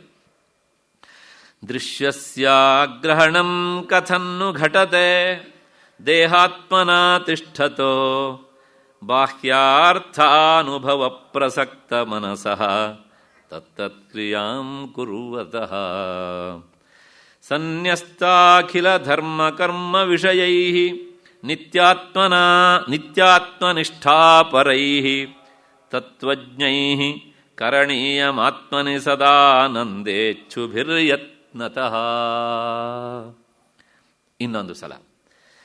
ದೃಶ್ಯಸ್ಯಾಗ್ರಹಣಂ ಕಥನ್ನು ಘಟತೆ ದೇಹಾತ್ಮನಾ ತಿಷ್ಠತೋ ಬಾಹ್ಯಾರ್ಥಾನುಭವ ಪ್ರಸಕ್ತ ಮನಸಃ ತತ್ತತ್ ಕ್ರಿಯಾಂ ಕುರ್ವತಃ ಸನ್ಯಸ್ತಾಖಿಲ ಧರ್ಮ ಕರ್ಮ ವಿಷಯೈಃ ನಿತ್ಯಾತ್ಮನಿಷ್ಠಾಪರೈಃ ತತ್ವಜ್ಞೈಃ ಕರಣೀಯಂ ಆತ್ಮನಿ ಸದಾನಂದೇಚ್ಛುಭಿಃ ಯತ್ನತಃ. ಈ ಶ್ಲೋಕದ ಅರ್ಥ ಹೀಗಿದೆ. ಈ ದೇಹವೇ ತಾನು ಅಂತ ತಿಳಿದು ಹೊರಗಿನ ವಿಷಯಗಳಲ್ಲಿಯೇ ಆಸಕ್ತವಾದ ಮನಸ್ಸುಳ್ಳವನಾಗಿ ಬೇರೆ ಬೇರೆ ಕರ್ಮಗಳನ್ನು ಮಾಡುತ್ತಿರುವವನಿಗೆ ಈ ದೃಶ್ಯ ಪ್ರಪಂಚವು ಕಾಣಿಸದೇ ಇರುವುದಾದರೂ ಹೇಗೆ ಅಂದರೆ ಕಂಡೇ ಕಾಣುತ್ತೆ. ಅದು ಸರ್ವಧರ್ಮಗಳನ್ನು ಕರ್ಮಗಳನ್ನು ವಿಷಯಗಳನ್ನು ಬಿಟ್ಟು ಯಾವಾಗಲೂ ಆತ್ಮನಿಷ್ಠೆಯಲ್ಲಿಯೇ ನಿರತರಾಗಿ ತಮ್ಮಲ್ಲಿಯೇ ಸತ್ಯಾನಂದವನ್ನು ಬಯಸುವ ನಿತ್ಯಾನಂದವನ್ನು ಬಯಸುವ ಜ್ಞಾನಿಗಳು ಮಾತ್ರ ಪ್ರಯತ್ನಪೂರ್ವಕವಾಗಿ ಪಡೆಯುವಂತಹದ್ದು ಅಥವಾ ಮಾಡುವಂತಹದ್ದು. ಇಷ್ಟು ಈ ಶ್ಲೋಕದ ಅರ್ಥ. ಏನು ಅಂದರೆ, ಈ ದೃಶ್ಯ ಪ್ರಪಂಚ ಯಾರಿಗೆ ಕಾಣಿಸ್ತದೆ, ಯಾರಿಗೆ ಕಾಣಿಸೋದಿಲ್ಲ, ಇದು ಪ್ರಶ್ನೆ. ಅದಕ್ಕೆ ಉತ್ತರವನ್ನು ಹೇಳ್ತಾರೆ ಅವರು. ದೃಶ್ಯಸ್ಯ ಅಗ್ರಹಣಂ ಕಥನ್ನು ಘಟತೆ. ಶಿಷ್ಯನ ಪ್ರಶ್ನೆ. ನಾವೆಲ್ಲರೂ ಯಾವ ಈ ಪ್ರಪಂಚದಲ್ಲಿ ಇದ್ದೇವೋ ಈ ಪ್ರಪಂಚ ನಮ್ಮ ಕಣ್ಣಿಗೆ ಕಾಣದೇ ಇರೋದಾದರೂ ಹೇಗೆ ಸಾಧ್ಯ? ಕಂಡೇ ಕಾಣುತ್ತೆ ಅಂತ ಕಾಣುತ್ತೆ. ಅದಕ್ಕೆ ಒಂದು ಶಬ್ದ ಉಂಟಲ್ಲಿ, ದೃಶ್ಯಸ್ಯ ಅಗ್ರಹಣಂ. ಗ್ರಹಣ ಅಂದ್ರೆ ಹಿಡ್ಕೊಳ್ಳೋದು ಅಂತ. ಹಿಡ್ಕೊಳ್ಳೋದನ್ನು ಮಾನಸಿಕವಾಗಿ ಅದ್ರ ಜೊತೆಗೆ ಸಂಬಂಧವನ್ನು ಬೆಳೆಸೋದು ಅಂತ ಅರ್ಥ. ಎಷ್ಟೋ ಸಲ ನಾವು ಕೆಲವು ವಸ್ತುಗಳನ್ನು ನೋಡ್ತೇವೆ, ನೋಡಿದರೂ ಆ ವಸ್ತು ನಮಗೇನು ಕೆಲಸ ಮಾಡೋದು, ಯಾಕೆಂದ್ರೆ ನಮಗೆ ಅದ್ರ ಬಗ್ಗೆ ಅನಾಸಕ್ತಿ. ಯೋಗ ಭಗವದ್ಗೀತೆಯ 18 ಅಧ್ಯಾಯದಲ್ಲೂ ಒಂದೊಂದು ಯೋಗ ಉಂಟಲ್ಲ, ಅದರ ಅನಾಸಕ್ತಿ ಯೋಗ ಅಂತಿಲ್ಲ, ನಾನು ಹೇಳಿದೆ ಅದನ್ನು. ನಮಗೆ ಬಹಳಷ್ಟು ಉತ್ತಮ ವಿಷಯಗಳಲ್ಲಿ ಅನಾಸಕ್ತಿ, ಹಾಗೆ ಅನಾಸಕ್ತಿ ಯೋಗ ನಮಗೆ. ಅದ್ರ ಬಗ್ಗೆ ಕೆಟ್ಟ ವಿಷಯಗಳಲ್ಲಿ ಎಲ್ಲಿಲ್ಲದ ಆಸಕ್ತಿ ಕೆಲವು ಸಲ, ಹಾಗಾಗಿ ಆಸಕ್ತಿ ಯೋಗ. ಹೀಗೆ ನಮಗೆ ಕೆಲವು ಸಲ ಕಂಡರೂ ಸಹ ಕಾಣದೇ ಇರುವ ಹಾಗೆ ಇರೋದಕ್ಕೆ ಬರುತ್ತೆ. ಮತ್ತೆ ಕೆಲವು ಸಲ ಒಂದು ಸ್ವಲ್ಪ ಕಂಡರೂ ಸಾಕು, 100% ಕಣ್ಣು ನೋಡ್ತಾ ಇರುತ್ತೆ ಅದನ್ನು. ಹೇಗೆ? ಯಾಕೆಂದರೆ ಒಳಗಿನಿಂದ ಮನಸ್ಸಿದೆಯಲ್ಲ, ಅದು ಹಾಗೆ ಕೆಲಸ ಮಾಡಿಸ್ತಾ ಇರುತ್ತೆ. ಜ್ಞಾನಿ ಆದವನಿಗೆ ಈ ಪ್ರಪಂಚ ನಿಮ್ಮ ದೃಷ್ಟಿಯಲ್ಲಿ ಕಾಣುತ್ತೆ, ಅವನ ದೃಷ್ಟಿಯಲ್ಲಿ ಅದು ಕಾಣುವುದಿಲ್ಲ. ಹೇಗೆ ಅಂತ ಕೇಳಿದರೆ, ಕೆಲವು ಜನ ನಿದ್ದೆ ಮಾಡ್ತಾರೆ, ಆದರೆ ಅವನು ಕಣ್ಣು ತೆರ್ಕೊಂಡೇ ಇರುತ್ತೆ. ಕೇಳಿ ನೋಡಿ, ನೀ ಕಣ್ಣು ತೆರ್ಕೊಂಡೇ ಇದೆಯಲ್ಲ, ಏನು ಕಾಣಲಿಲ್ವ ಅಂತ. ಏನು ಕಾಣುತ್ತೆ? ಒಳಗಡೆಯಿಂದ ಡಿಸ್ಕನೆಕ್ಟ್ ಆಗಿಬಿಟ್ಟಿದೆ ಅಲ್ವಾ? ಇನ್ನು ಮತ್ತೆ ಕೆಲವು ಜನ ಕಣ್ಣು ಮುಚ್ಕೊಂಡಿರ್ತಾರೆ, ಆದರೆ ಆಚೆ ಮನೆ ವಿಚಾರ, ನಮ್ಮನೆ ವಿಚಾರ, ಯಾರ್ಯಾರಿಗೆ ಎಷ್ಟೆಷ್ಟೊತ್ತಿಗೆ ಮೊಬೈಲ್ ಕಾಲ್ ಬಂತು, ಟಿ ವಿಯಲ್ಲಿ ಏನು ಬರ್ತದೆ ಎಲ್ಲ ಗೊತ್ತಾಗ್ತಾ ಇರುತ್ತೆ ಅಂತ. ಅಂದರೆ ಈ ಹೊರಗಿನ ಕಣ್ಣು ಮುಚ್ಚುವಿಕೆ ತೆರೆಯುವಿಕೆಯಿಂದ ಅಲ್ಲ ಆಗೋದು, ಒಳಗಿನ ಮನಸ್ಸೆನ್ನುವ ಕಣ್ಣು ಎಷ್ಟು ಮುಚ್ಕೊಂಡಿರುತ್ತೆ, ಅದು ಈ ಪ್ರಪಂಚದ ಎಷ್ಟು ಸಂಬಂಧವನ್ನು ಕಳೆದುಕೊಂಡಿರುತ್ತೆ ಅನ್ನೋದು ಬಹಳ ಮುಖ್ಯ. ಹೀಗೆ ದೇಹಾತ್ಮನಾ ತಿಷ್ಠತಃ ಇವ ಬಾಹ್ಯಾರ್ಥಾನುಭವ. ಹೀಗೆ ಈ ದೇಹವೇ ನಾನು ಎನ್ನುವಂಥ ಬುದ್ಧಿ ಯಾರಿಗೆ ಉಂಟೋ ಅವನಿಗೇ ಈ ಪ್ರಪಂಚದ ಜೊತೆಗೆ ಹೆಚ್ಚು ಸಂಬಂಧ. ದೇಹ ಭಾವನೆಯನ್ನು ಮೀರಿ ನಿಂತವನಿಗೆ ಪ್ರಪಂಚದ ಜೊತೆಗೆ ಸಂಬಂಧ ಅವನಿಗೆ ಇರುವುದಿಲ್ಲ. ಯಾಕೆಂದರೆ ಇದು ಮೈಕ್ರೋ ಪ್ರಪಂಚ, ಇದು ಹೊರಗಿನದು ಸ್ಥೂಲ ಪ್ರಪಂಚ. ಅಲ್ಲಿ ಏನಿದೆಯೋ ಅಷ್ಟು ಇಲ್ಲಿದೆ, ಇಲ್ಲಿ ಏನಿದೆಯೋ ಅದಷ್ಟು ಸಹ ಸ್ಥೂಲವಾಗಿ ಅಲ್ಲಿದೆ. ಮತ್ತು ನಾನು ಆ ವಿಷಯವನ್ನು ಈಗ ಹೇಳಲಿಕ್ಕೆ ಹೋಗೋದಿಲ್ಲ. ಬೇಕಿದ್ದರೆ ಅದನ್ನು ಕ್ರಮಶಃ ಸಾಲಾಗಿ ಹೇಳಿಬಿಡ್ಬೋದು. ಅಲ್ಲಿ ಎಷ್ಟು ಉಂಟು ಅಷ್ಟು ಇಲ್ಲುಂಟು, ಇಲ್ಲಿ ಏನಿದೆಯೋ ಅಷ್ಟು ಸಹ ಆಚೆ ಉಂಟು ಹೀಗೆ ಅಂತ. ಹಾಗಾಗಿ ಇದು ಸೂಕ್ಷ್ಮ ಪ್ರಪಂಚ, ಅದು ಸ್ಥೂಲ ಪ್ರಪಂಚ ಅಂತ ಶಾಸ್ತ್ರ ಹೇಳುತ್ತೆ. ಅಷ್ಟು ಹಿನ್ನೆಲೆಯಲ್ಲಿ ಈ ಪ್ರಪಂಚವನ್ನು ಪ್ರೀತಿಸುವುದು ಅಂದರೆ ಈ ಪ್ರಪಂಚ ಆ ಪ್ರಪಂಚದ ಒಳಗೆ ಉಂಟು ತಾನೆ, ಹಾಗೆ ಅದನ್ನು ಬಿಟ್ಟಿಲ್ವಲ್ಲ. ಹಾಗಾಗಿ ಇದನ್ನು ಪ್ರೀತಿಸಿದವನು ಅದನ್ನು ಪ್ರೀತಿಸ್ತಾನೆ. ಜ್ಞಾನಿಯಾದವನು ಇದನ್ನೇ ಲೆಕ್ಕಕ್ಕೆ ಇಟ್ಟುಕೊಳ್ಳೋದಿಲ್ಲ. ಹಾಗಾಗಿ ಹೊರಗಿನ ಪ್ರಪಂಚ ಅವನ ಕಣ್ಣಿಗೆ ಕಾಣೋದಿಲ್ಲ. ಅಲ್ಲಿಗೆ ಶಿಷ್ಯನ ಪ್ರಶ್ನೆಗೆ ಉತ್ತರ ಬಂತು. ಪ್ರಪಂಚವನ್ನು ಗ್ರಹಿಸದೇ ಇರುವುದು ಹೇಗೆ ಅಂತ ಕೇಳಿದರೆ ಅದಕ್ಕೆ ಮೂಲ ಬೀಜ ದೇಹಾತ್ಮ ಅಭಿಮಾನ ತ್ಯಾಗ. ವಿಷಯಾನುಭವೇ ಪ್ರಕರ್ಷೇಣ ಸಕ್ತ ಮನಸ್ಸಃ, ಮತ್ತು ವಿಷಯ ಚಿಂತನಂ ಸಂಕಲ್ಪ. ಹೊರಗಿನ ಪ್ರಪಂಚ ನೋಡೋದು ಅಂದರೆ ಹೇಗೆ ಅಂದರೆ ಈಗ ತಾನೇ ನಾನು ಹೇಳಿದೆ, ಕೇವಲ ಕಣ್ಣು ಕಂಡ ಮಾತ್ರ ಕೆಲವು ಸಲ ಕೆಲಸ ಆಗೋದಿಲ್ಲ. ಹಾಗಿದ್ರೆ ನೋಡೋದು ಅಂದರೆ ಹೇಗೆ ಅಂದರೆ ಮೊದಲನೇದಾಗಿ ಅಲ್ಲಿರುವ ವಿಷಯಗಳ ಚಿಂತನೆ. ಚಿಂತನೆ ಎನ್ನುವುದು ಕಣ್ಣಿನ ಕೆಲಸವೋ ಮನಸ್ಸಿನ ಕೆಲಸವೋ? ಮನಸ್ಸಿನ ಕೆಲಸ. ಅಂದರೆ ಪ್ರಪಂಚವನ್ನು ನೋಡೋದು ಅಂದರೆ ಯಾವುದ್ರ ಮೂಲಕ?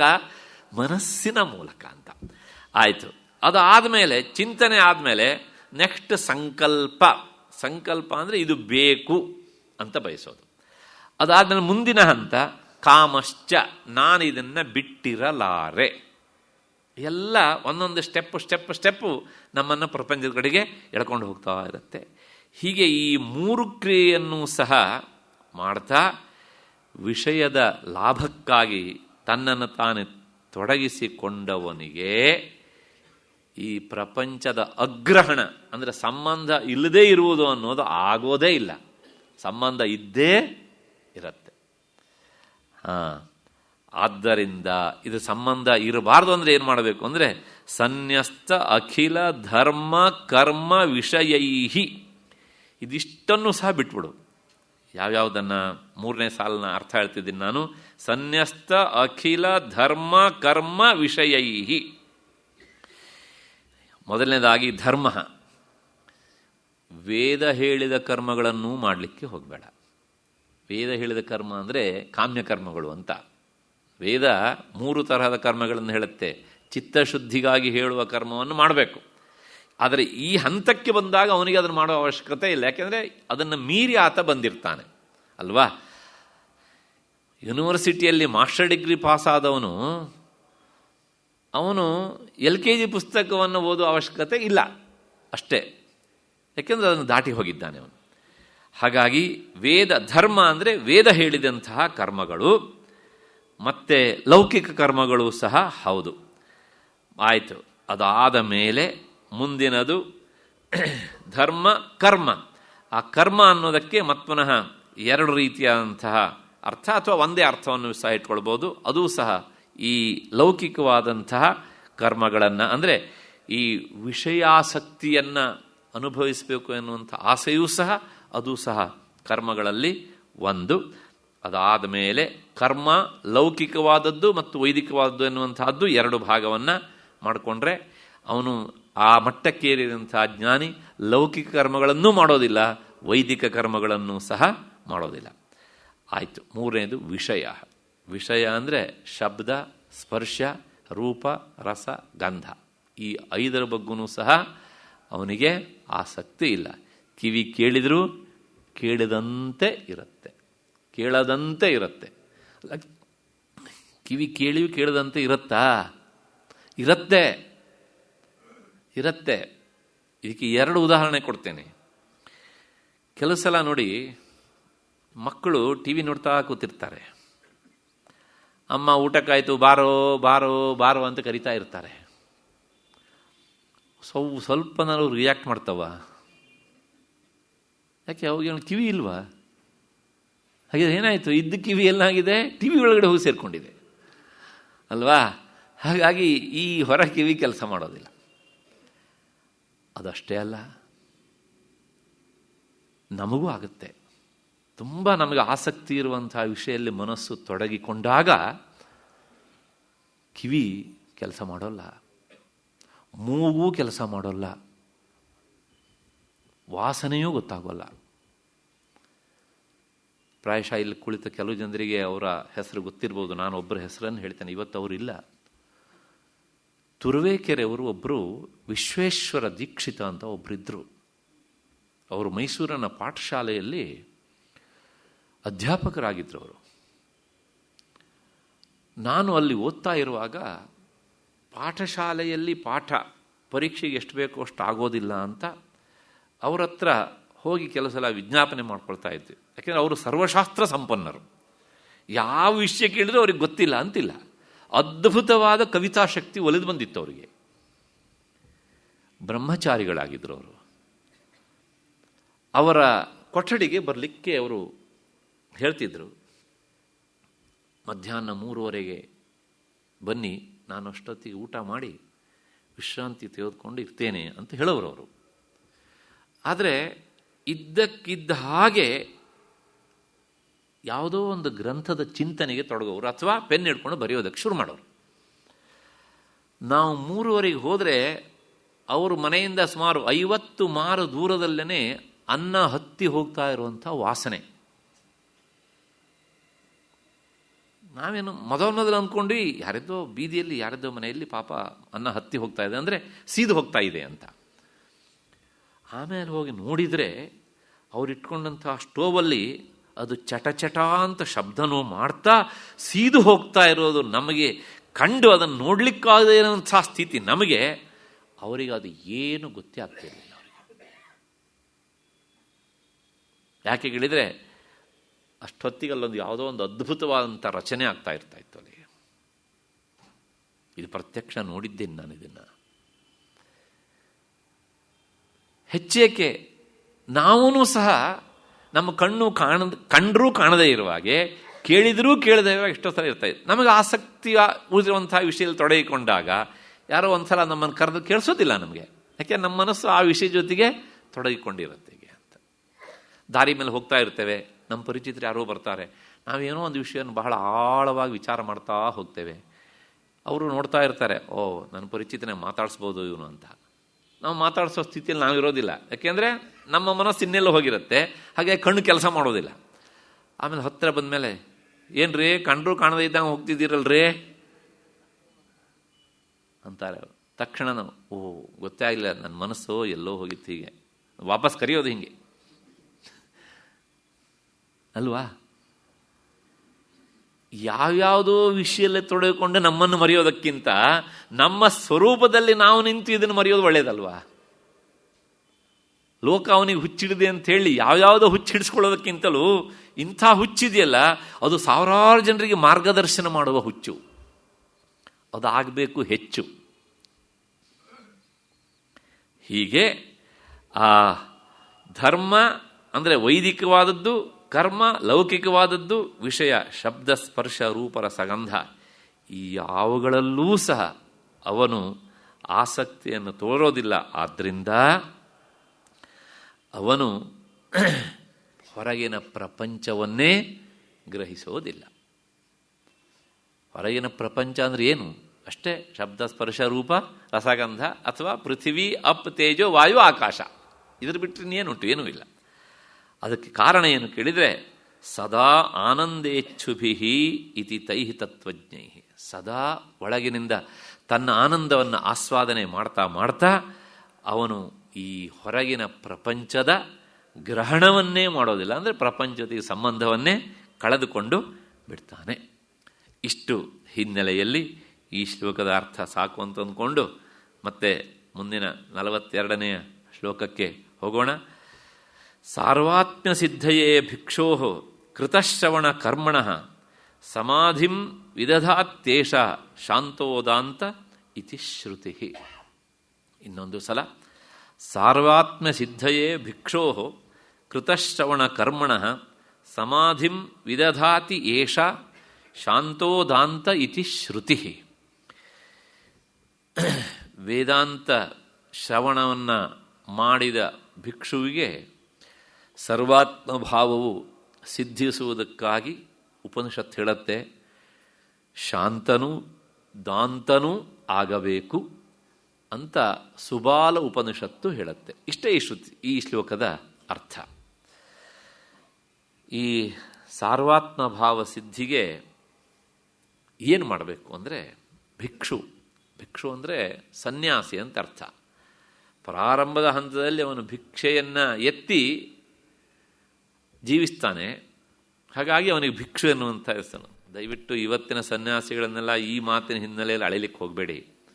ನನಗೆ ಯಾರ ಬಗ್ಗೂ ದ್ವೇಷ ಇಲ್ಲ, ಆದರೆ ಇವತ್ತಿಗೂ ಸಹ ಈ ಪರಮಹಂಸ ಪರಿವ್ರಾಜಕ ಪದ್ಧತಿಯಲ್ಲಿರುವವರಿಗೆ ಇನ್ನೊಬ್ಬರು ಭಿಕ್ಷೆ ಹಾಕಿದರಷ್ಟೇ ಅವರಿಗೆ ತಿನ್ನುವ ಅಧಿಕಾರ. ನೀವೊಂದು ಪ್ರಶ್ನೆ ಕೇಳಬಹುದು, ಎಲ್ಲ ದೊಡ್ಡ ದೊಡ್ಡ ಸನ್ಯಾಸಿಗಳು ಎಲ್ಲ ಇರ್ತಾರಲ್ಲ, ಪೀಠಾಧಿಪತಿಗಳು, ಅವರಿಗೂ ಸಹ ಅವರಿಗೆ ಎಲೆ ಮೇಲೆ ಹಾಕಿ ಇನ್ನೊಬ್ಬರು ಹಸ್ತೋದಕವನ್ನು ಹಾಕಲೇಬೇಕು. ಅವರು ಸ್ವತಃ ಹಸ್ತೋದಕವನ್ನು ಹಾಕ್ಕೊಂಡು ಸ್ವೀಕರಿಸುವಂಥ ಹಕ್ಕು ಇಲ್ಲ. ಅಷ್ಟರ ಮಟ್ಟಿಗೆ ಭಿಕ್ಷುತ ಅನ್ನುವಂಥದ್ದು ರಕ್ಷಿತ ಆಗಿದೆ. ಮೊದಲೆಲ್ಲ ಅವರು ಈ ಮಧುಕರಿ ಇತ್ಯಾದಿ ವ್ರತವನ್ನು ಆಚರಿಸಿಕೊಂಡು, ಅಂದರೆ 10 ಮನೆಗೆ ಹೋಗಿ ಭಿಕ್ಷೆ ಬೇಡಿ ಅವರು ಜೀವಿಸ್ತಿದ್ರು. ಅದು ಒಂದೇ ಹೊತ್ತು, 2 ಹೊತ್ತಲ್ಲ. ಹಾಗಾಗಿ ಅವರಿಗೆ ಭಿಕ್ಷು ಎನ್ನುವಂಥ ಹೆಸರು ಅದು ಮೊದಲಿಂದನೂ ನಮ್ಮ ದೇಶದಲ್ಲಿ ಇದೆ. ಉಪನಿಷತ್ ಆ ಶಬ್ದವನ್ನು ಹೇಳುತ್ತೆ. ಭಿಕ್ಷುಕೋಪನಿಷತ್ ಅಂತಲೇ ಒಂದು ಉಪನಿಷತ್ತಿದೆ. ಅದು ಆಮೇಲೆ ಬರ್ತಾ ಏನಂದ್ರೆ ಬೌದ್ಧರಲ್ಲಿ ಹೆಚ್ಚು ಪ್ರಸಿದ್ಧ ಆಗಿಬಿಡ್ತದೆ ಅಷ್ಟೇ. ಅದು ವೇದದಲ್ಲಿ ಬಂದಂಥ ಶಬ್ದ, ಅದನ್ನು ಬಿಟ್ಟು ಪೂರ್ತಿ ಅಲ್ಲಿಗೆ ಹೋಯಿತು. ಕೊನೆಗೆ ಏನು ಕೇಳಿದ್ರೆ ನಮಗೆ ಹಾಗೆ ಸಂಶಯ ಪಡ್ತಾ, ಇದು ಬೌದ್ಧರು ಹೇಳುವ ಶಬ್ದ, ಇವ್ರು ಯಾಕೆ ಹೇಳ್ತಿದ್ದಾರೆ ಹೇಗೆ ಅಂತ. ಬೌದ್ಧರ ಶಬ್ದ ಅಲ್ಲ, ಅವರಿಗೇನು ಗುತ್ತಿಗೆ ಕೊಟ್ಟಿದ್ದಲ್ಲ, ಅದು ಕಾಂಟ್ರಾಕ್ಟ್ ಕೊಟ್ಟಿದ್ದಲ್ಲ, ಅದು ಉಪನಿಷತ್ತಿನ ಶಬ್ದ. ಹಾಗಾಗಿ ಯಾರ್ಯಾರು ಆ ರೀತಿಯಾಗಿ ಜೀವಿಸ್ತಾರೋ ಅವರೆಲ್ಲರೂ ಸಹ ಭಿಕ್ಷುಗಳೇ. ಹೀಗೆ ಈ ಭಿಕ್ಷುಗಳು ಅವರು ಸಾರ್ವಾತ್ಮ ಸಿದ್ಧಿಗೆ ಏನು ಮಾಡ್ತಾರೆ ಕೇಳಿದರೆ, ಕೃತಶ್ರವಣ ಕರ್ಮಣ, ಅವರು ಸದಾ ಗುರುಮುಖದಿಂದ, ಅದರೊಳಗೂ ವಿಶೇಷವಾಗಿ ಸಂಸಾರಿಗಳಾದ ಗುರುಗಳಿಂದಲ್ಲ, ಸರ್ವಸಂಗ ಪರಿತ್ಯಾಗಿಗಳಾದಂತಹ ವಿರಕ್ತರಾದವರಿಂದಲೇ ಹೆಚ್ಚು ಶ್ರವಣ ಮಾಡಿದಾಗ ಅದಕ್ಕೆ ಹೆಚ್ಚು ಪ್ರಭಾವ. ತೀರಾ ಅನಿವಾರ್ಯ ಪರಿಸ್ಥಿತಿಯಲ್ಲಿ ಯತಿಗಳು ಸಹ ಗೃಹಸ್ಥರಿಂದ ಶ್ರವಣ ಮಾಡೋದು ಉಂಟು. ಆದರೆ ಒಬ್ಬ ಅಧ್ಯಾತ್ಮ ದಾರಿಯಲ್ಲಿ ಸಾಗಬೇಕು ಅನ್ನುವಂಥ ಉತ್ಕಟ ಇಚ್ಛೆ ಇರುವಂತಹ ಇನ್ನೊಬ್ಬ ಸನ್ಯಾಸಿ, ಅವನು ತನಗಿಂತ ಮಿಗಿಲಾದಂತಹ ಹಿರಿಯನಾದಂತಹ ಒಬ್ಬ ಭಿಕ್ಷುವಿನಿಂದಲೇ ಆ ಕೃತಶ್ರವಣ ಕರ್ಮಣ, ಶ್ರವಣ ಮನನ ನಿಧಿಧ್ಯಾಸನಾದಿಗಳನ್ನು ಮಾಡ್ತಾನೆ. ಹಾಗೆ ಮಾಡಿದವನಿಗೆ ಉಪನಿಷತ್ತು ಆ ಶ್ರವಣಾದಿಗಳನ್ನು ಆದಮೇಲೆ ಒಂದು ಆಜ್ಞೆಯನ್ನು ಮಾಡುತ್ತೆ. ನೀನೇನಾಗಬೇಕು ಅಂದರೆ, ಸಾರ್ವಾತ್ಮ ಸಿದ್ಧಿಗಾಗಿ ಸಮಾಧಿಗೆ ಹೋಗೋದಕ್ಕೋಸ್ಕರ ಶಾಂತೋದಾಂತ, ಶಾಂತ ಅಂದರೆ ಅದನ್ನು ಕ್ರಮವನ್ನು ಹೀಗೆ ಮಾಡ್ಕೊಳ್ಳಿ, ದಾಂತಃ ಶಾಂತ ಅಂತ. ದಾಂತ ಅಂದರೆ ಹೊರಗಿನ ಇಂದ್ರಿಯಗಳನ್ನು ನಿಗ್ರಹಿಸುವಿಕೆ, ಹಾಗೆ ನಿಗ್ರಹಿಸಿದವನು ದಾಂತ. ಶಾಂತ ಅಂದರೆ ಅಂತರಿಂದ್ರಿಯವಾದಂಥ ಮನಸ್ಸನ್ನು ನಿಗ್ರಹಿಸುವುದು. ನೀನು ಆ ಸಮಾಧಿ ಸ್ಥಿತಿಗೆ ಹೋಗಿ ಸಾರ್ವಾತ್ಮ ಭಾವವನ್ನು ಪಡಿಬೇಕು ಅಂತಾದರೆ ಇದು 2 ನಿನಗೆ ಬೇಕು. ಯಾವುದು? ಶಾಂತತ್ವ ಮತ್ತು ದಾಂತತ್ವ. ಅದಷ್ಟು ಉಪನಿಷತ್ತಿನ ಮಾತು. ಅದನ್ನು ಈ ಶ್ಲೋಕ ಹೇಳುತ್ತೆ. ಇಲ್ಲಿಗೆ ಈ ಶ್ಲೋಕದ ಅರ್ಥ ಸಾಕು ಅಂತ ಅಂದ್ಕೊಂಡು ಮತ್ತೆ ಮುಂದಕ್ಕೆ, ಹೀಗೆ ಶಾಂತ ಮತ್ತು ದಾಂತನಾದವನಿಗೆ ಸಮಾಧಿಂ ವಿದಧಾತಿ, ಆ ಸಮಾಧಿ ಎನ್ನುವಂಥದ್ದು ಅದು ಸಿದ್ಧಿಸ್ತದೆ ಅಂತ. ಅಷ್ಟಾದ ಮೇಲೆ ಅದಕ್ಕೆ ಆ ಸಮಾಧಿ ಸ್ಥಿತಿ ಹೋಗೋದಕ್ಕೆ ಮತ್ತೆ ಬೇಕಾದಂಥ ಪೂರಕ ಅಂಶಗಳನ್ನು 343ನೇ ಶ್ಲೋಕ ಹೇಳುತ್ತೆ. ಅದು ಏನು ಅಂತ ನೋಡ್ಬಿಡೋಣ. ಆರೂಢಶಕ್ತೇರಹಮೋ ವಿನಾಶಃ ಕರ್ತುಂ ನ ಶಕ್ಯ ಸಹಸಾಪಿ ಪಂಡಿತೈಃ ಯೇ ನಿರ್ವಿಕಲ್ಪಾಖ್ಯ ಸಮಾಧಿ ನಿಶ್ಚಲಾಃ ತಾನಂತರಾನಂತ ಭವಾಹಿ ವಾಸನಾಃ.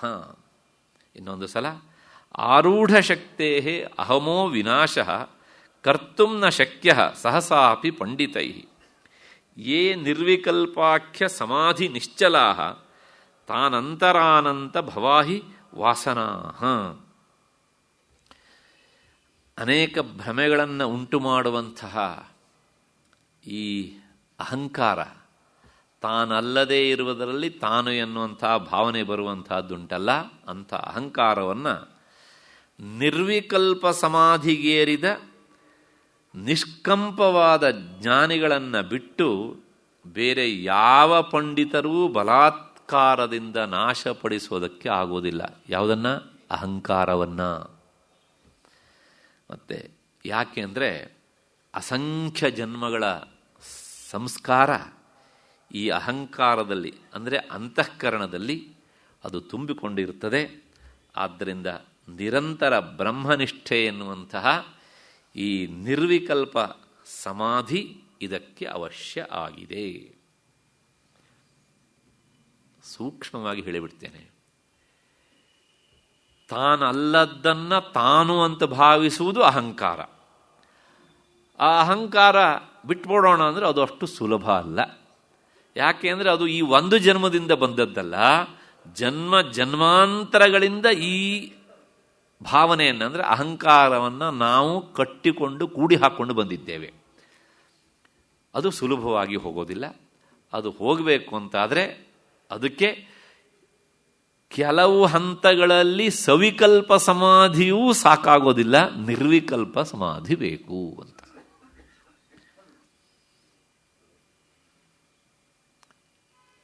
ನಾನು ಅದನ್ನೇ ಹಿಂದೆ ಹೇಳಿದ್ದೆ, ವಿದ್ವತ್ ಸನ್ಯಾಸ ಮತ್ತು ವಿವಿಧಿಷಾ ಸನ್ಯಾಸ. ಆ ವಿವಿಧಿಷಾ ಸನ್ಯಾಸದಲ್ಲಿ ಇದನ್ನು ಸವಿಕಲ್ಪ ಸಮಾಧಿಗೆ ಹೋಗ್ತಾ ಅಂದರೆ ಜ್ಞಾನವನ್ನು ಪಡೀತಾರೆ ಅವರು. ವಿದ್ವತ್ ಸನ್ಯಾಸ ಅವನಿಗೆ ಆ ಮುಕ್ತನೇ ಅವನು ವಿದ್ವತ್ ಸನ್ಯಾಸಲ್ಲಿ. ಆದರೆ ಅವನು ಬದುಕಿರುವಷ್ಟು ಕಾಲ ಅಹಂಕಾರ ತ್ಯಾಗ ಅಷ್ಟೇ ಅವನ ಪ್ರಯತ್ನ ಆಗಿರ್ತದೆ ಅಂತ. ಅಂದರೆ ಎಷ್ಟು ಗಟ್ಟಿಯಾಗಿರಬೇಕು ಲೆಕ್ಕ ಹಾಕೊಳ್ಳಿ ಅಂತ. ಅದಕ್ಕೋಸ್ಕರ ಆ ಸವಿಕಲ್ಪ ಸಮಾಧಿ ಮತ್ತು ನಿರ್ವಿಕಲ್ಪ ಸಮಾಧಿಯ ಸ್ಥಿತಿಯನ್ನು ಈ ಶ್ಲೋಕದಲ್ಲಿ ಸುದೀರ್ಘವಾಗಿ ನಮಗೆ ತಿಳಿಸಿಕೊಡ್ತಾರೆ. ಆ ಸವಿಕಲ್ಪ ಸಮಾಧಿ ನಾನು ಮೊನ್ನೆ ದಿವಸ ಸ್ವಲ್ಪ ಅದನ್ನು ಸ್ಪರ್ಶ ಮಾಡಿದ್ದೆ. ಹಿಂದೆ ಯೋಗದ ಬಗ್ಗೆ ಹೇಳಬೇಕಿದ್ರು ಒಂದು ಸ್ವಲ್ಪ ಹೇಳಿದ್ದೆ, ಆದರೆ ಮತ್ತೆ ಇಲ್ಲಿ ಬಂದಿದೆ. ಆದ್ದರಿಂದ ಗುರುಗಳೇ ಅದಕ್ಕೆ ಸಂಬಂಧಪಟ್ಟ ಸಾಕಷ್ಟು ವಿವರಣೆಯನ್ನು ಕೊಟ್ಟಿದ್ದಾರೆ. ಅದನ್ನು ಒಮ್ಮೆ ಹೇಳಿಬಿಡ್ತೇನೆ. ಈ ಸವಿಕಲ್ಪ ಸಮಾಧಿಯಲ್ಲಿ ಅದಕ್ಕೂ ಹಿಂದೆ ಒಂದು ವಿಷಯ, ಯಮ, ನಿಯಮ, ಆಸನ, ಪ್ರಾಣಾಯಾಮ, ಪ್ರತ್ಯಾಹಾರ, ಈ 5 ಬಹಿರಂಗ ಸಾಧನೆಗಳು. ಧಾರಣ, ಧ್ಯಾನ ಮತ್ತು ಸಮಾಧಿ, ಈ 3 ಅಂತರಂಗ ಸಾಧನೆಗಳು. ಅಂದರೆ ಕೇವಲ ಮನಸ್ಸಿಗೆ ಮಾತ್ರ ಸಂಬಂಧಪಟ್ಟಂಥ ಸಾಧನೆಗಳು. ಅಂತರಂಗ ಅಂದರೆ ಮನಸ್ಸಿಗೆ ಸಂಬಂಧಪಟ್ಟಿದ್ದು, ಬಹಿರಂಗ ಅಂದರೆ ದೇಹಕ್ಕೂ ಸಂಬಂಧಪಟ್ಟಿದ್ದು. ಮೊದಲಿನ 5 ಯಮ, ನಿಯಮ, ಆಸನ, ಕೂತ್ಕೊಳ್ಳೋದೆಲ್ಲ ಮನಸ್ಸಲ್ಲ, ದೇಹ ತಾನೇ. ಹಾಗಾಗಿ ಅವೆಲ್ಲ ಬಹಿರಂಗ ಸಾಧನೆಗಳು. ಈ ಧಾರಣ ಮತ್ತು ಧ್ಯಾನ ಮತ್ತು ಸಮಾಧಿ, ಈ 3 ಇದ್ದಾವಲ್ಲ, ಇವು ಒಂದಕ್ಕಿಂತ ಹೆಚ್ಚು ಇನ್ನೊಂದು ಒಳಕ್ಕೆ ಕರ್ಕೊಂಡು ಹೋಗುವಂಥ ಸೋಪಾನಗಳು. ಅಲ್ಲಿ ಆ ಧಾರಣಾ ಸ್ಥಿತಿ ಹೇಗಿರುತ್ತೆ ಅಂದರೆ, ನಾನು ಅದಕ್ಕೊಂದು ಸಣ್ಣ ಸೂಕ್ಷ್ಮವಾಗಿ ಅದನ್ನು ಹೇಳಿಬಿಡ್ತೇನೆ. ಧ್ಯೇಯ ವಸ್ತುವಿನಲ್ಲಿ 12 ಸೆಕೆಂಡುಗಳ ಕಾಲ ನಮ್ಮ ಮನಸ್ಸು ಇರಬಹುದು ಅಂತ ಆದರೆ, ಜಾಸ್ತಿ ಇಲ್ಲ, ಮಿನಿಮಮ್ 12 ಸೆಕೆಂಡ್ ಅಷ್ಟೊತ್ತಿರುತ್ತೆ ಅಂತಾದರೆ ದಟ್ ಈಸ್ ಕಾಲ್ಡ್ ಧಾರಣ. ಆ 12 ಮಿನಿಮಮ್ ಹೇಳ್ತಿದ್ದೀನಿ ನಾನು, 12 ಸೆಕೆಂಡುಗಳ ಕಾಲದಲ್ಲಿ ಒಂದ್ಸಲನೂ ಅದರಿಂದ ನಮ್ಮ ಮನಸ್ಸು ವಿಚಲಿತ ಆಗಬಾರ್ದು. ಇದು ಧಾರಣ ಆಯ್ತು. ಮುಂದಿನ ಮಜಲು ಧ್ಯಾನ. ಇದು ಎಷ್ಟೊತ್ತಿದ್ರೆ ಧ್ಯಾನ ಆಗತ್ತೆ ಅಂದರೆ, ಮಿನಿಮಮ್ ನಾನು ಹೇಳ್ತಾ ಇರೋದು, ಮ್ಯಾಕ್ಸಿಮಮ್ ಅಲ್ಲ. 12 ಮತ್ತೆ ಗುಣಿಸು 12 ಅಂದರೆ 12 144 ಸೆಕೆಂಡುಗಳ ಕಾಲ ಧ್ಯೇಯ ವಸ್ತುವನ್ನು ನಿರಂತರ ಚಿಂತನೆ ಮಾಡುತ್ತೆ ಅಂದರೆ ದಟ್ ಈಸ್ ಕಾಲ್ಡ್ ಧ್ಯಾನ. ಅದಕ್ಕೂ ಹೆಚ್ಚು ಆಗಬಹುದು, ಮಿನಿಮಮ್ ಅಷ್ಟಿರಬೇಕು. ಈಗ ನಮ್ಮ ಧ್ಯಾನ ಅಷ್ಟೊತ್ತು ಮಾಡುತ್ತಾ ಅಂದರೆ 2 ನಿಮಿಷದ ಎಷ್ಟಾಗಿರ್ತದೆ, ಸುಮಾರಾಗಿ 24 ಸೆಕೆಂಡ್ ಆಗಿರ್ತದೆ. ಅದು ಧ್ಯಾನ ಅಂತ ಕರೆಸ್ಕೊಳ್ಳುತ್ತೆ. ಅದಾದ ಮೇಲೆ ಮುಂದಿನ ಮಜಲು ಈ 144 ಗುಣಿಸು ಮತ್ತೆ 12 ಅಂದರೆ ಎಷ್ಟಾಗತ್ತೆ? 28 ನಿಮಿಷ 8 ಸೆಕೆಂಡ್ಸ್. ಇಷ್ಟು ಹೊತ್ತು ಧ್ಯೇಯ ವಸ್ತುವನ್ನೇ ಮನಸ್ಸು ಯೋಚಿಸ್ತಾ ಇದ್ದರೆ ಅದಕ್ಕೆ ಏನಂತ ಹೆಸರು? ಸಮಾಧಿ. ಎಂಥ ಸಮಾಧಿ ಅಂದರೆ ಅದಕ್ಕೆ 3 ಹೆಸರಲ್ಲಿ ಯಾವುದನ್ನಾದ್ರೂ ಹೇಳ್ಬೋದು. ಸಂಪ್ರಜ್ಞಾತ ಸಮಾಧಿ ಅಂತನಾದರೂ ಹೇಳ್ಬೋದು, ಸವಿಕಲ್ಪ ಸಮಾಧಿ ಅಂತನಾದರೂ ಹೇಳ್ಬೋದು, ಅಥವಾ ಅದನ್ನು ಸಬೀಜ ಸಮಾಧಿ ಅಂತನಾದರೂ ಹೇಳ್ಬೋದು. ಒಟ್ಟಾದರೆ ಈ 28 ನಿಮಿಷ ಮತ್ತು 8 ಸೆಕೆಂಡ್ಸ್ಗಳ ಕಾಲ ನಿರಂತರವಾಗಿ ಧ್ಯಾನ ಮಾಡಬೇಕು. ಧ್ಯಾನ ಮಾಡುವಾಗ ಅಲ್ಲಿ ಹೇಗಿರ್ತದೆ ಕೇಳಿದರೆ, ಮನಸ್ಸು ನಾನು ಧ್ಯಾನ ಮಾಡ್ತಾ ಇದ್ದೇನೆ, ನಾನು ಕರ್ತ, ನನ್ನಿಂದ ಧ್ಯಾನಿಸಲ್ಪಡುವಂಥ ವಸ್ತು ಒಂದಿದೆ, ಅದು ಧ್ಯೇಯ ವಸ್ತು. ಆ ಧ್ಯೇಯ ವಸ್ತುವನ್ನು ಚಿಂತನೆ ಮಾಡೋದಕ್ಕೆ ಅದಕ್ಕೆ ಸಂಬಂಧಪಟ್ಟಂಥ ತಿಳುವಳಿಕೆ ನನಗೆ ಇದೆ. ಇದು 3 ಸಹ ಈ ವೃತ್ತಿ ಧ್ಯಾನದಲ್ಲಿ ಇದ್ದದ್ದು ಸವಿಕಲ್ಪ ಸಮಾಧಿಗೆ ಬರುವಾಗ ಸ್ವಲ್ಪ ಕಡಿಮೆ ಆಗಿರುತ್ತೆ. ಆದರೆ ವೃತ್ತಿ ಮಾತ್ರ, ಅದರ ಅಲೆ, ನಾ ಯೋಚನೆ ಮಾಡ್ತಿದ್ದೇನೆ, ಮಾಡುತ್ತಾ ಇದ್ದೇನೆ ಅನ್ನುವಂಥ ಅಲೆ ಮಾತ್ರ ಅದು ಕಂಟಿನ್ಯೂಸ್ ಆಗಿ ಹರಿತಾನೇ ಇರುತ್ತೆ. ಯಾವ ಸಮಾಧಿಯಲ್ಲಿ? ಸವಿಕಲ್ಪ ಸಮಾಧಿ, ಸಂಪ್ರಜ್ಞಾತ್ ಸಮಾಧಿ ಅಥವಾ ಸಬೀಜ ಸಮಾಧಿ ಅದರೊಳಗೆ.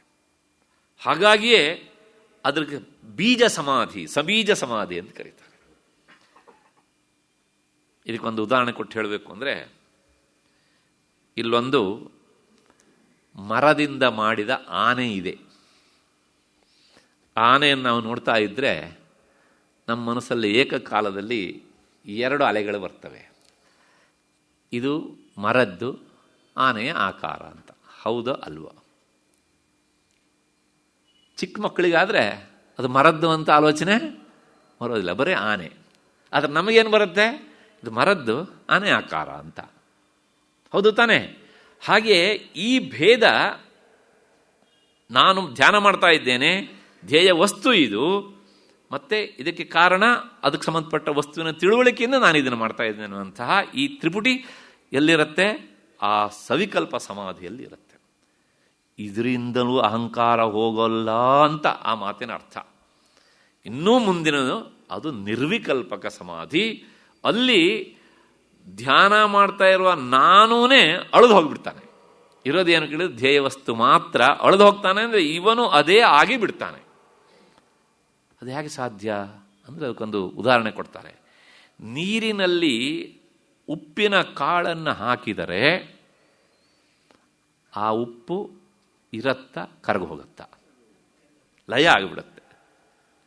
ಅದಕ್ಕೆ ಸ್ವತಂತ್ರವಾದ ಅಸ್ತಿತ್ವ ಅಲ್ಲ. ಇದ್ದರೆ ಅದು ನೀರಿನೊಂದಿಗೆ ಒಂದಾಗಿ ಇರುತ್ತೆ ಅಲ್ವಾ? ಪ್ರತ್ಯೇಕತೆ ಅನ್ನೋದು ಇಲ್ಲ. ಹಾಗೆ ಈ ನಿರ್ವಿಕಲ್ಪಕ ಸಮಾಧಿಯಲ್ಲಿ ವೃತ್ತಿಗಳೇ ನಾಶವಾಗಿ ಬಿಡ್ತೇವೆ. ಆದ್ದರಿಂದ ಅವನಿಗೆ ನಾನು ಧ್ಯಾತ ಅಂದರೆ ಧ್ಯಾನ ಮಾಡ್ತಾ ಇರುವವನು, ಅದು ಧ್ಯೇಯ ವಸ್ತು. ಹೀಗಾಗಿ ಧ್ಯಾನ ಎನ್ನುವಂಥ ಜ್ಞಾನ, ಈ ತ್ರಿಪುಟಿ ಇಲ್ಲ. ತನ್ನನ್ನೇ ತಾನು ಸಂಪೂರ್ಣವಾಗಿ ಆ ವಸ್ತುವಿನ ಜೊತೆ ಒಂದಾಗಿಸಿಕೊಂಡು ಬಿಡ್ತಾನೆ. ಅಂದರೆ ಇಂತಹ ಧ್ಯಾನ ಸ್ಥಿತಿಯಲ್ಲಿರೋನು ಆತ್ಮಸ್ವರೂಪದಲ್ಲೇ ವಿಚಾರ ಮಾಡ್ತಾ ಮಾಡ್ತಾ ಅವನು ಅದೇ ಸ್ಥಿತಿಗೆ ಹೋಗಿ ನಿಂತಿರ್ತಾನೆ. ಅದರ ಬಿಟ್ಟು ಇನ್ನೊಂದು ನೆಲೆ ಅವನಿಗೆ ಇಲ್ಲ. ಇಂಥ ಸ್ಥಿತಿಗೆ ಏರಿ ತನ್ನ ಅಹಂಕಾರವನ್ನು ಕಳ್ಕೊಳ್ತಾನೆ. ಅವನಿಗೆ ಪುನರ್ಜನ್ಮ ಇಲ್ಲ.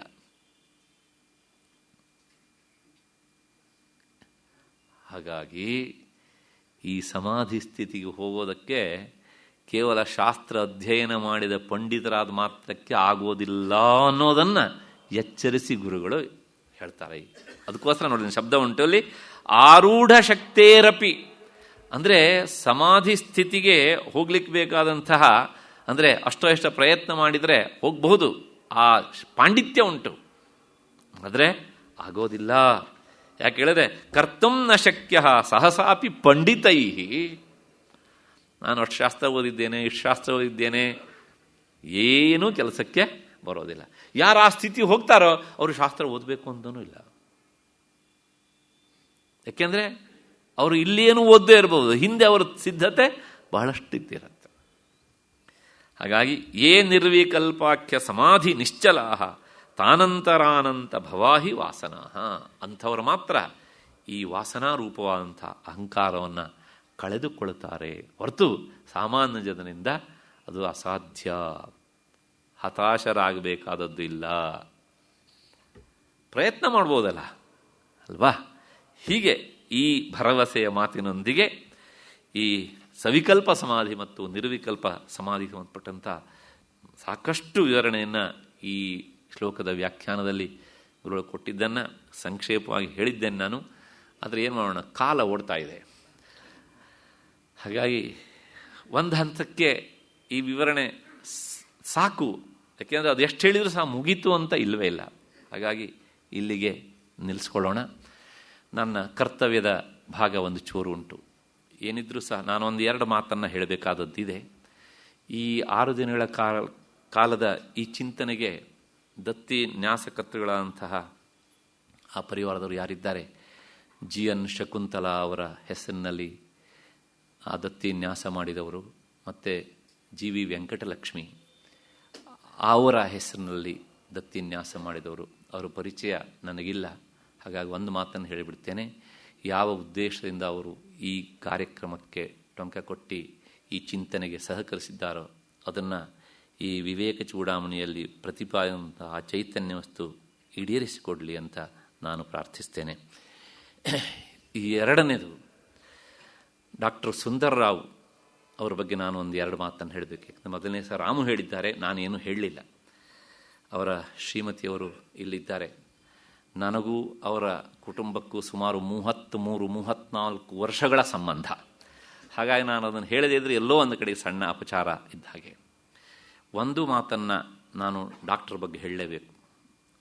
ಡಾಕ್ಟರು ತಮ್ಮ ಕೊನೆಯ ಕಾಲದಲ್ಲಿ ಅವರು ತಮ್ಮ ಕಣ್ಣನ್ನು ಕಳ್ಕೊಂಡಿದ್ದರು, ಹೊರಗಿನ ಕಣ್ಣನ್ನು. ಆದರೆ ಅವರು ತಮ್ಮ ಒಳಗಣ್ಣನ್ನು ಕಳೆದುಕೊಂಡಿರಲಿಲ್ಲ. ಯಾಕೆಂದರೆ ಆ ಸ್ಥಿತಿಯಲ್ಲೂ ಸಹ ಅವರ ಹತ್ರ ಬರುವಂತಹ ರೋಗಿಗಳಿಗೆ ಅವರು ಸ್ವತಃ ಔಷಧವನ್ನು ಬರ್ಕೊಡ್ತಾ ಇದ್ದರು. ಅವರು ಏನು ಬರ್ಕೊಟ್ಟಿದ್ದಾರೆ ಅನ್ನೋದು ಇಲ್ಲಿ ಕುಳಿತಂತಹ ಅವರ ಮನೆಯವರೇ ಆದಂತಹ ಶ್ರೀಯುತ ವೆಂಕಟೇಶ್ ಅವರಿಗೆ ಗೊತ್ತಾಗ್ತಾ ಇತ್ತು. ಹಾಗಾಗಿ ಅದನ್ನು ತದ್ವತ್ತಾಗಿ ಪಾಲನೆ ಮಾಡಿಕೊಂಡು ಅವರು ಬಂದರು. ಹಾಗಾಗಿ ಅಂತಹ ಸ್ಥಿತಿಯಲ್ಲೂ ಸಹ ಡಾಕ್ಟ್ರು ತಮ್ಮ ಆ ಸೇವಾ ನಿಷ್ಠೆಯನ್ನು ಬಿಡಲಿಲ್ಲ. ನನಗೆ ಬೆಂಗಳೂರು ಅನ್ನುವಾಗ ಕೆಲವೊಂದು ಕಲ್ಪನೆಗಳಿದ್ವು. ಆಗ ಸಾಹಿತ್ಯಾಸಕ್ತರು, ಅದರ ಜೊತೆಗೆ ಶ್ರದ್ಧಾಳುಗಳು, ಪರೋಪಕಾರಿಗಳು, ಜ್ಞಾನಿಗಳು ಎಲ್ಲ ಇರುವಂಥರ ಒಂದು ನಾಡು ಇದು, ಈ ನಗರ ಅಂತ. ನಾನು ಇದನ್ನೆಲ್ಲ ಇಲ್ಲಿ ಸಾಕಷ್ಟು ಕಂಡಿದ್ದೇನೆ. ಹಾಗೆ ಕಂಡಂತಹ ಕುಟುಂಬಗಳಲ್ಲಿ ಆ ಕುಟುಂಬವೂ ಸಹ ಒಂದು. ಇವತ್ತು ಡಾಕ್ಟ್ರು ಇಲ್ಲ, ಆದರೆ ಅವರು ಶ್ರೀಮತಿಯವರು ಡಾಕ್ಟ್ರು ಇಲ್ಲ ಎನ್ನುವಂಥ ಈ ಒಂದು ಭಾಗವನ್ನು ಬಿಟ್ಟರೆ ಅವರಿದ್ದಾಗ ಆ ಮನೆ ಮತ್ತು ಅವರು ಮಾಡಿದಂಥ ವ್ಯವಸ್ಥೆ ಹೇಗೆ ನಡೀತಾ ಇತ್ತೋ ಒಂದು ಚಾಚೂ ತಪ್ಪದೆ ಅದನ್ನು ಹಾಗೆ ನಡೆಸ್ಕೊಂಡು ಹೋಗ್ತಾ ಇದ್ದಾರೆ. ಪ್ರಾಯಶಃ ಇಂಥ ತಾಯಂದಿರು ನಮ್ಮ ದೇಶಕ್ಕೆ ಹೆಚ್ಚು ಜನ ಬೇಕು ಅಂತ ಕಾಣುತ್ತೆ. ನಡೆಸ್ಕೊಂಡು ಹೋಗ್ತಾ ಇದ್ದಾರೆ ಅಷ್ಟೇ ಅಲ್ಲ, ಪ್ರಾಯಶಃ ಕೆಲವು ಭಾಗದಲ್ಲಿ ಹೆಚ್ಚು ಬೆಳೆಸಿದ್ದಾರೆ ಅವರಿಗೆ ಅಂತ. ಇವತ್ತಿಗೂ ನೀವು ಹೋಗಿ ನೋಡಿ, ಅಲ್ಲಿ ಕೃಪಾ ಹೋಮಿಯೋಪತಿಸ್ಟ್ ಅಂದರೆ ಆವತ್ತು ಹೇಗೆ ಜನಜಂಗುಳಿಗೆ ಇವತ್ತೂ ಸಹ ಹಾಗೇನೆ. ಆ ಆಕಾರದ ವ್ಯಕ್ತಿ ಇಲ್ಲ ಅನ್ನೋದು ಬಿಟ್ಟರೆ ಅವರ ಶಕ್ತಿ ಸಂಪೂರ್ಣವಾಗುಂಟು. ಅವರ ಪತಿಗೆ ಪ್ರಿಯವಾದಂಥ ವೃತ್ತಿಯನ್ನು ಅವರು ಬೇರೆಯವರನ್ನು ಇಳಿಸಿಕೊಂಡು ಹಾಗೆ ತದ್ವತ್ತಾಗಿ ನಡೆಸ್ಕೊಂಡು ಹೋಗ್ತಾ ಇದ್ದಾರೆ. ಇದಲ್ಲೂ ಅವರ ಸಂಕಲ್ಪವನ್ನು ಈಡೇರಿಸುವಂತಹ ಕ್ರಮ. ಹಾಗಾಗಿ ಅವರ ಹೆಸರಲ್ಲಿ ಅವರ ಮಕ್ಕಳು ಈ ದತ್ತಿಯನ್ನು ಇರಿಸಿದ್ದಾರೆ ಅಂತ ಹೇಳಿದ್ರು. ಏನಿದ್ರೂ ಸಹ ಒಂದು ಮಾತು ಇಂಗ್ಲೀಷಲ್ಲಿ ಉಂಟಲ್ಲ, behind every success of A man is A woman ಅಂತ. ಹಾಗಾಗಿ ಡಾಕ್ಟರ ಎಲ್ಲ ಪ್ರಯತ್ನದ ಹಿಂದೆ ಶಕ್ತಿಯಾಗಿ ನಿಂತವರು ಶಕ್ತಿ ಸ್ವರೂಪಿಣಿಯಾದಂತಹ ಅವರ ಶ್ರೀಮತಿಯವರು. ಅವರು ಈ ಸಂಸ್ಥೆಯ ಜೊತೆಗೆ ಬಹಳಷ್ಟು ದಿನಗಳಿಂದ ಸಂಬಂಧವನ್ನು ಇಟ್ಕೊಂಡಿದ್ದಾರೆ. ಮತ್ತು ಈ 6 ದಿನಗಳು ಸಹ ಅವರಿದ್ದಾರೆ. ಡಾಕ್ಟ್ರು ಏನೆಲ್ಲ ಕನಸನ್ನು ಕಟ್ಟಿಕೊಂಡಿದ್ದರು ಆ ಎಲ್ಲ ಕನಸನ್ನು ಸಹ ನನಸಾಗಿಸುವಂಥ ಶಕ್ತಿಯನ್ನು ಈ ವಿವೇಕ ಚೂಡಾಮಣಿಯಲ್ಲಿ ಪ್ರತಿಪಾದಂತಹ ಆ ಆತ್ಮವಸ್ತು ಅವರಿಗೆ ಅದನ್ನು ಕೊಡಲಿ ಅಂತ ನಾನು ಪ್ರಾರ್ಥಿಸ್ತೇನೆ. ಅದರ ಜೊತೆಗೆ ಈ 6 ದಿನಗಳ ಈ ದತ್ತಿನ್ಯಾಸದಲ್ಲಿ ಭಾಗವಹಿಸಿದಂಥ ಅವರನ್ನೂ ಸೇರಿಸಿದ ಹಾಗೆ ಆ ಹಿಂದಿನ ಕುಟುಂಬದವರನ್ನು ಸಹ ನಾನು ಸ್ಮರಿಸ್ತೇನೆ ಈ ಸಂದರ್ಭದಲ್ಲಿ. ಶ್ರೀಮತಿ ಸುಶೀಲಮ್ಮ ಅವರು ನಿಮಗೆ ಗೊತ್ತಿರ್ಬೋದು, ಯಾವಳು ಬರ್ತಾನೆ ಇರ್ತಾರಲ್ಲಿ, ನಿಂತಿದ್ದಾರಲ್ಲ ಈಗ ಬಂದು ನನಗೆ ಹಣ್ಣು ಹಾರವನ್ನು ಕೊಟ್ಟು ಹೋಗಿದ್ದಾರೆ. ಅವರು ಕೊಟ್ಟರಲ್ಲ, ಅವರೇನೆ. ಸೊ ಹಾಗಾಗಿ ನಾನು ಇನ್ನೊಮ್ಮೆ ಅವರನ್ನು ಸ್ಮರಿಸ್ತಾ, ಅದರ ಜೊತೆಗೆ ಈ 6 ದಿನಗಳ ಚಿಂತನೆಗೆ ಮಾಧ್ಯಮವಾದಂತಹ ಈ ಗೋಖಲೆ ಸಾರ್ವಜನಿಕ ವಿಚಾರ ಸಂಸ್ಥೆಯ ಗೌರವ ಕಾರ್ಯದರ್ಶಿಗಳಂತಹ ಶ್ರೀಯುತ ಡಾಕ್ಟರ್ SR ರಾಮಸ್ವಾಮಿ ಅವರಿಗೆ ಮತ್ತು ಸಹ ಕಾರ್ಯದರ್ಶಿಯಾದಂಥ ಶ್ರೀಯುತ ರಾಮು ಅವರಿಗೆ ಎಲ್ಲರಿಗೂ ಸಹ ನಾನು ಅನಂತ ಕೃತಜ್ಞತೆಯನ್ನು ಸಲ್ಲಿಸ್ತೇನೆ. ಈ 6 ದಿನಗಳ ಕಾಲ ವಿಷಯ ಜಟಿಲ ಆದರೂ ಸಹ ನಮ್ಮ ಕಿವಿಯನ್ನು ಕೊಟ್ಟು ಬುದ್ಧಿ ಪಾತ್ರೆಯಲ್ಲಿ ತುಂಬಿಕೊಳ್ಳಬೇಕು ಅಂತ ಮನಸ್ಸಿಟ್ಟು ಬಂದು ಕುಳಿತಂಥ ನಿಮಗೂ ನಾನು ಅನಂತ ಕೃತಜ್ಞತೆಯನ್ನು ಸಲ್ಲಿಸ್ತಾ ಈ 6 ದಿನಗಳ ಮಾತನ್ನು ಸಹ ಮಹಾಚೈತನ್ಯಕ್ಕೆ ಸಮರ್ಪಿಸ್ತಾ ಇದ್ದೇನೆ. ಎಲ್ಲರಿಗೂ ನಮಸ್ಕಾರ.